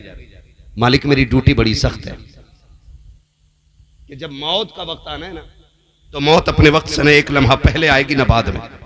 जिसे मरना है उसकी टाइम पर वो कब्ज करनी है। मालिक मैं चला गया ना तो फिर मेरी ड्यूटी का क्या बनेगा? रब ने फरमाया महबूब आने वाला है। इजराइल जब तुम किसी घर से किसी को लेके आओगे तो माँ रोएगी ना, बेटा लाओगे तो जी, भाई लाओगे तो बहनें रोएंगी जी, शोहर लाओगे तो बीवियां रोएंगी जी, किसी घर का चिराग बुझाओगे खानदान वाले रोएंगे जी, किसी बुढ़ापे की लाठी तोड़ोगे तो बाप रोएगा कि नहीं? कहा जी, कहा महबूब आने वाला है, हम नहीं चाहते किसी के घर से आज रोने की आवाज आए। आज किसी के घर से रोने की आवाज नहीं आनी चाहिए। जाओ तुम भी महबूब की विलादत का जश्न मनाने आमिना के आंगन में चले जाओ। अब सैयदा आमिना फरमाती हैं फजर का वक्त, सहरी का वक्त आया, हुजूर की विलादत का वक्त आया। फरमाती हैं फशक्कल जिदार, अचानक मेरे घर की दीवारें फट गई। फदखल सलासुन निस्वा, फिर 3 औरतें मेरे घर में दाखिल हुई। 3 औरतें कहती कद उनके खजूरों जैसे, चेहरे उनके चांद जैसे, बोली उनकी मीठी मीठी, बदन से उनकी खुशबू आ रही। मैंने कहा कौन हो? उनमें से एक ने कहा मुझे नहीं पहचानती। कहा नहीं। कहा मुझे आदम की बीवी हव्वा कहा जाता है। दूसरी ने कहा मुझे इस्माइल की अम्मी हाजरा कहा जाता है। तीसरी ने कहा मुझे ईसा की मां मरियम कहा जाता है। कहा क्यों आए हो? कहा तुझे मुबारकबाद देने आए हैं कि तू नबियों के इमाम की मां बनने वाली है। मुबारकबादियां मिल रही हैं कि नहीं भाई? नबियों के इमाम की मां बनने वाली है, इसलिए आए। फरमाती हैं फिर वो वक्त भी आया, मुझे एक प्याला पेश किया गया, मैंने उसको पिया। फखरज मिन्नी नूर, तो मेरे जिस्म से एक नूर निकला। यही तो फर्क है ना, वहां भी कहता हुजूर नूर नहीं, और मेरा इमाम कहता तेरी नस्ल पाक में है। बच्चा बच्चा तू है ऐने नूर तेरा, सलामत रहो तेरा सब घराना नूर का। फरमाती नूर निकला। मैंने उस नूर की रोशनी में शाम के महल्लात तक देख लिए। बता जिसकी रोशनी में आमीना शाम के महल्लात देख लें, वो खुद मदीने से लेटे लेटे इस महफिल को क्यों नहीं देख सकते हैं? आला हज़रत फरमाते हैं और कोई गैब क्या, तुमसे निगाह हो भला, जब ना खुदा की छुपा तुम पे। सलाम पढ़ते हो कि नहीं? तुम पे जितने लोग पढ़ते हैं वो मेरे साथ पढ़ लें। और कोई गैब क्या, जोर से पढ़ लो, मैंने बात खत्म कर दी है। और कोई गैब क्या, तुमसे निगाह हो भला, जब ना खुदा की छुपा तुम पे करोड़ों दुरूद, तुम पे करोड़ों दुरूद। अब हुजूर जलवा करोगे। नबी की अम्मी फरमाती जैसी मेरा लाल आया ना, आसमानों से एक सब्ज रंग का कपड़ा आया, वो मेरे लाल के वजूद पे पड़ गया। फरमाती मैंने सत्र खुला हुआ खुद भी विलादत के बाद अपने बेटे को नहीं देखा था। नबी की अम्मी कह रही है मैंने खुद जब पैदा हुआ सत्र खुला हुआ नहीं देखा, मैंने एक चीज देखी, आसमान से कपड़ा आया मेरे बेटे के वजूद पे आ गया। और मेरा बेटा फरमाती मैंने गौर से देखा, मकबूलन आंखों में सुरमा लगा हुआ है, मदहूनन बालों में तेल लगा हुआ है, मगसूलन गुस्ल करके तशरीफ ला रहे हैं, मकसूरन नाफ कटा हुआ है, मखतूनन खतना शुदा पैदा हो रहे हैं। फरमाती मेरा लाल इस शान से आया, मुअत्तरन ऐसी खुशबू निकल रही थी कि पैदा मेरे घर में हुआ था, कलियां सारे मक्के की महकने लग गई। आला हज़रत फरमाते उनकी महकने दिल के जिस राह चल दिए हैं, कूचे बसा दिए हैं। हुजूर जलवागर हुए, कायनात मुस्कुराने लगी, बातें होने लगी, कायनात मुस्कुराने लगी। जो सूखे दरख्त थे हरे हो गए, जिन जानवरों के थनों में दूध नहीं था उन जानवरों के नीचे दूध हो गया, घरों के बर्तन कम पड़ गए, दूध खत्म नहीं हो रहा था। लोग बातें कर रहे हैं, सुबह उठ के कह रहे हैं भाई आज कमाल देखा का क्या हुआ?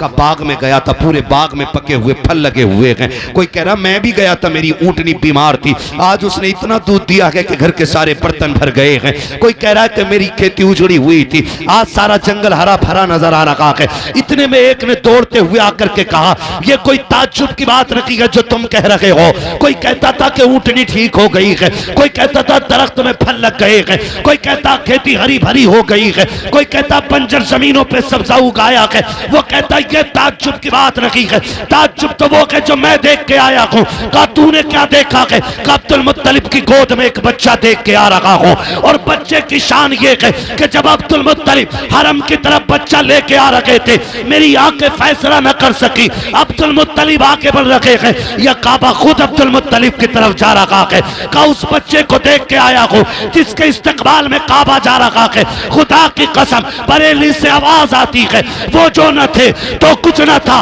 वो जो न हो तो कुछ न हो, जान है वो जहान की जान है तो जहान। बाबा जिंदाबाद जिंदाबाद, सुभान अल्लाह। मेरे हुजूर जलवागर हुए, कायनात मुस्कुराने लगी, कायनात मुस्कुराने लगी। सरकार आए, बेसहारों को सहारा मिला, बेआसरों को आसरा मिला। और सुने मेरे भाई ये निकाह किसकी सुन्नत है? बोल दो जल्दी से, बोल दो यार। हुजूर की सुन्नत है ना निकाह, है ये हमारे अब्बा का तरीका। किसकी सुन्नत है? हुजूर की सुन्नत है। जब सुन्नत हुजूर की है तो इतने जरी कैसे हो सकते हो? उनकी सुन्नत में तुम उन्हें नाराज करो और शैतान को राजी करो। अगर इतनी जरी हो ना तो मौलवियों से कह दो मर जाए तो जनाजा ना पढ़ाना हमारा, हम ऐसे ही बख्शे जाएंगे। कहो अगर माँ का दूध पिया है तो। हाँ, अगर इतनी जरूरत है कि निकाह के मौके पे भी डांस और डीजे, बंद कर दो ये, वरना जब कब्र में पहुंचोगे तो बेटा कब्र पे खड़े होकर कहेगा मेरे अब्बा की कोई खता हो गई हो, माफ कर देना। अल्लाह कहेगा जालिम मुंह बंद कर ले, अब ये दरवाजा बंद हो गया है, अब तेरी तौबा से उसकी खता माफ नहीं होनी है। इसने जो सितम किए थे इसका हिसाब तो आज मुझे लेना है, इसलिए अपनी तैयारी खुद करें, ऐद करें, वादा करते हैं इंशाल्लाह डीजे बंद होगा। हाथ उठा के वादा करो, और जिसकी मां ने दूध पिलाया वो नीचे रख, मैं उससे बात करूंगा अभी जी। कितने लोग चाहते हैं कि डीजे नहीं बजेगा इंशाल्लाह? हाथ उठाएं पीछे। हाथ देखे किसका नहीं उठा, जिसका ना उठा उसे पूरा खड़ा करो। मैं उससे पूछूंगा कि उसने कलमा किसका पढ़ा है, मैं उससे पूछूंगा उसका खुदा कौन है। हाथ नीचे करें। सोनाली वालों, ये मुबारक जमीन है, मुफ्ती साहब किबला की जमीन है।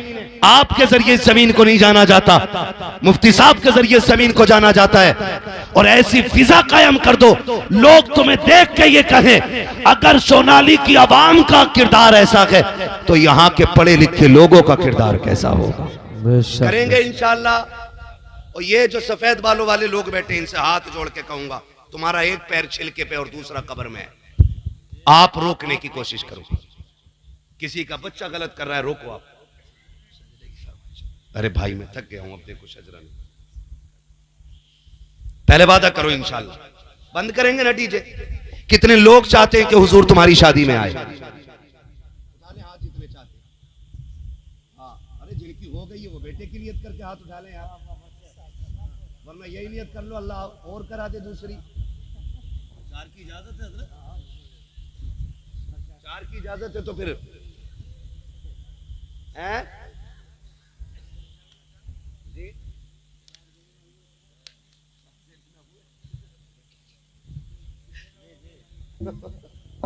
खैरियत है ना? वादा करें इंशाल्लाह ये नहीं होना चाहिए, बंद कर दें डीजे को। सुने, जब हम एक कार्ड पे ना खालू का नाम लिख के भेजते हैं ना, अब्दुल मजीद खान हाजी जी, तो अब्दुल मजीद आ जाते।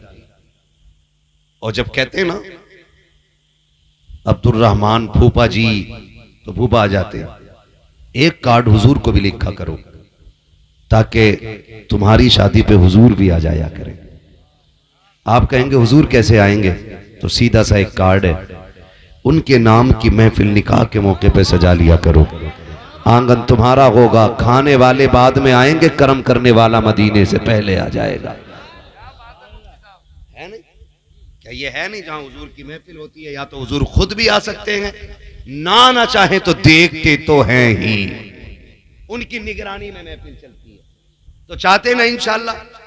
बड़ी गलत गलत रस्में हो गई हैं। एक तो पीले कपड़े, घुंघरू, और काहे में बैठा रहे हैं आज लड़कियों को जो बैठाते हैं माइयों, इससे तर्जमा पूछो ना बुला के माइयों वालों से, मतलब क्या है इसका?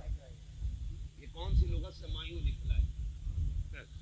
तो बेहोश हो जाएंगे, बेहोश। एक और गलत रिवाज है, रिश्ता हुआ नहीं और फोन गया नहीं। रिश्ता होते ही पहले ही फोन डिब्बे में पैक हो गए। क्या बात, बड़ों की बातें बड़ी रहती हैं। पूरी तकरीर दो बातों में कर दी, अपने माल में आग लगा के खुश हो रहा है बंदा। रिश्ता हुआ, भेज दिया मोबाइल, अम्मा को पता है बेटी पे मोबाइल है, बहन को पता है बेटी पे मोबाइल है, दो लोगों को नहीं पता, भाई को और अब्बा को। बस फिर अगली बात क्या हुआ, समधी समधी में झगड़ा हुआ, हम नहीं कर रहे भाई, किसी भी चीज को लेकर अनबन हो गए, नहीं कर रहे रिश्ता। और जब नहीं कर रहे ना तो ये तो पहले ही बात कर चुके थे, फिर कह रहे भाग लो। अम्मा बाप का मुंह काला करके इन्होंने जाके अपनी शादी कर ली। 7 पुश्तों तक तुम्हारा ये जुर्म तुम्हारा पीछा करेगा। 7 पुश्तों तक पूछा जाएगा इसकी अम्मा भाग के आई थी, इसके बाप ने भगाई थी, इसकी अम्मा ने ऐसा किया था। 7 पुश्तों तक बच्चों को जिल्लत उठानी पड़ती है। कम से कम अपने ऊपर नहीं तो अपनी नस्लों पर रहम करो। बंद करो ये तमाशे। खाली रिश्ता हो जाने से बीवी नहीं हो जाती है, खाली अंगूठी या छल्ला या पैसे दे देने से शोहर नहीं बन जाता है वो। जब तक निकाह ना हो जाए तब तक बात करना बिल्कुल हराम है। बंद करोगे इन मोबाइलों को? बोलो, बंद हो जाने चाहिए ये खुराफात है। और ना कर सको तो आज के बाद मुझे या मेरे जैसों को कभी बुलाना मत, क्योंकि हम तकरीर के परचम लहराने नहीं आते। हम ये चाहते हैं इतनी मेहनत से आपने बुलाया है, मैं 1500 किलोमीटर का सफर तय करके आया हूं, तो कम से कम इतनी तब्दीली तो हो जानी चाहिए ना कि जब सुन्नत हुजूर की हो तो बातें भी हुजूर की होनी चाहिए। दूल्हा हमारा बेटा बना हो तो सेहरा मदीने वाले का पड़ा जाना चाहिए। करेंगे ना इंशाअल्लाह। 3 बातें कह के जा रहा हूं आपसे। डीजे बंद होना चाहिए, करेंगे इंशाअल्लाह। आतिशबाजी, इतने बड़े बड़े लोग तुम्हारे जुर्मों के गवाह हैं, कयामत में बचाने वाला नसीब नहीं होगा आसानी से। हाँ जी, हैं? अब इंशाअल्लाह हजरत की जो बात है बस मैं इन्हीं की दोहरा देता हूं। अजान के वक्त भी अजान और नमाज का लिहाज कुछ नहीं होता है ना। ये न करें, मुसलमान हो तो मुसलमान बनो, वरना अल्लाह बड़ा बेनियाज है। अगर तुमने उसके दीन के साथ खिलवाड़ किया ना, एक रात में तुम्हें कटवा के और फिकवा के तुमसे अच्छे लेके आ जाएगा दीन के लिए। हाँ, ये ध्यान रखिएगा। है आया यूनुस और तातार के अफसाने से, पासबा मिल गए काबे को सनम खाने से। उसका दीन बड़ा बेनियाज है, वो तुम्हारा मोहताज नहीं है। अगर खिलवाड़ करोगे एक दिन में कटवा के फिकवा दिए जाओगे, कोई बचाने वाला नसीब नहीं होगा। और एक एक बात का जिम्मेदार हूं जितना कह के जा रहा हूं। बंद कर लो अपनी रस्में, दीन की उसूल और दायरे ही में रहनी चाहिए। हम मुसलमान हैं तो मुसलमानों के तरीके पे काम होना चाहिए। बस मुझे हुजूर का शजरा पढ़ना है, वक्त बहुत ज्यादा हो गया। आप जरा बोल दो सुभान अल्लाह। सुभान अल्लाह। कमेटी वाले कितने लोग बैठे भाई? उठा दें हाथ जरा। सुभान अल्लाह। आपके भी बिल्ला लगा, आप भी कमेटी में होंगे। 6-7 सारे ही है ना। एक हाथ पीछे भी है ना, तो पीछे बहुत सही से घेर के बैठे ताकि कोई निकल ना ले, है ना। तो मैं कमेटी वालों की फरमाइश है, हुजूर का शजरा पढ़ना है। अब जरा बोल दो सुभान अल्लाह। ऑपरेटर साहब इसको थोड़ा सा इको दे दो, क्योंकि मैं अब आजम इकबाल जैसा लहजा निकालने वाला हूं। ठीक है, थोड़ी आवाज बढ़ा दीजिए, थोड़ा सा बोले जरा सुभान अल्लाह। ऐसे नहीं, इतनी सुस्ती से तो मुफ्ती साहब नमाज जनाजा भी नहीं पढ़ाएंगे। मैं 1.5 घंटे से तकरीर कर रहा हूं। कितनी देर से? 1.5 घंटे से, फिर भी हिम्मत में कर रहा हूं बोलने की। ठीक है ना। आप बैठे आराम से, फिर भी सुभान अल्लाह नहीं कह सकते। फिर मैं अपनी बच्चा पार्टी तैयार करूं। बोलो बेटे सुभान अल्लाह। बुरे वक्त में अपने ही काम आते। हाँ, असल में बच्चे बहुत अच्छे होते हैं, क्योंकि ये मन के सच्चे होते हैं। कोई मक्कारी नहीं, कोई दिखावा नहीं, कोई झूठ नहीं। हाँ, अरे उठे, महफिल इन्होंने शुरू की थी और यही खत्म कराएंगे। बाकी तो कितना मसाले खाने, बीड़ी पीने निकल लिए होंगे, कोई मसला नहीं। बोलो बेटे जरा सुभान अल्लाह। अच्छा, मेरी एक बात याद रखना, जब मेरा हाथ का इशारा हो ना, उनसे तो कहने ही बेकार है, थक गए, उन्हीं कहने सुभान, आपसे ही कहने दो। हाथ का इशारा हो ना तो आप बोल देना सुभान अल्लाह, क्योंकि आप सुभान अल्लाह कहोगे मैं सांस लूंगा। ठीक है ना, धोखा नहीं देंगे ना, बच्चे धोखा नहीं देते। फिर आप सारे बोले सुभान अल्लाह। आदम के बेटे शीश, हाँ जी, यही वाली सुभान अल्लाह चाहिए, यही वाली चाहिए। और इतनी जोर से सुभान अल्लाह कहना बेटे गला बैठ जाए। अम्मी के आवाज को क्या हुआ? कहना दुनियादार नेताओं के लिए आवाज उठा के आते हैं, हम मदीने वाले के लिए आवाज उठा के आते हैं। वाह वाह वाह, क्या बात है, बहुत जोर से बोलेंगे, जरा बोलें सुभान अल्लाह। आदम के बेटे शीश, शीश के बेटे अनस, अनस के बेटे कैनान, कैनान के बेटे मैलाइल, मैलाइल के बेटे ब्यारत, ब्यारत के बेटे इदरीस, इदरीस के बेटे मुतवशिक, मुतवशिक के बेटे लमकने के नाम, लमकने के नाम के बेटे नूह, नूह के बेटे शाम, शाम के बेटे जुल्हात, जुल्हात के बेटे साले, साले के बेटे आबिर, आबिर के बेटे दाता, दाता के बेटे रावा, रावा के बेटे सारू, सारू के बेटे नाखुर, नाखुर के बेटे तारिक, तारिक के बेटे इब्राहिम खलीलुल्लाह, इब्राहिम खलीलुल्लाह के बेटे इस्माइल ज़बीहुल्लाह, इस्माइल ज़बीहुल्लाह के बेटे कैदार, कैदार के बेटे अवाम, अवाम के बेटे अमल, अमल के बेटे साबित, साबित के बेटे सलमान, सलमान के बेटे रईसा, रईसा के बेटे इलियासा, इलियासा के बेटे ओजोद के बेटे हव्वा, हव्वा के बेटे अदनान, अदनान के बेटे मोहित, मोहित के बेटे नदार, नदार के बेटे मुदिर, मुदिर के बेटे इलियास, इलियास के बेटे मुदरिका, मुदरिका के बेटे खदीमा, खदीमा के बेटे किनाना, किनाना के बेटे नदर, नदर के बेटे मालिक, मालिक के बेटे फार, फार के बेटे गालिब, गालिब के बेटे लुई, लुई के बेटे काब, काब के बेटे मुर्रा, मुर्रा के बेटे किलाब, किलाब के बेटे कुसई, कुसई के बेटे अब्दे मनाफ, अब्दे मनाफ के बेटे हाशिम है, हाशिम के बेटे अब्दुल मुत्तलिब है, अब्दुल मुत्तलिब के बेटे अब्दुल्लाह के, अब्दुल्लाह के बेटे मोहम्मद रसूलुल्लाह। नारे तकबीर, नारे रिसालत, नारे हुस्नियत, सरकार की आमद, ऊंचा वालो, शर्माना छोड़ो, इश्क मोहब्बत, नारे हैदरी। बस जो हुए गलत उनको माफ फरमाए रब्बे कायनात। जिंदगी ने दिया साथ, फिर होगी मुलाकात। चमन रहा फूल खिलेंगे, जिंदगी रही, फिर मिलेंगे। मुसाफिर हम भी, मुसाफिर हो तुम भी, किसी मोड़ पर फिर मुलाकात होगी। फकीरान आए सदा कर चले, सदा खुश अभी रहो, ये हम दुआ बैठे कर रहिए चले। इंशाअल्लाह। सारे लोग कलमा शरीफ पढ़ लीजिए, ला इलाहा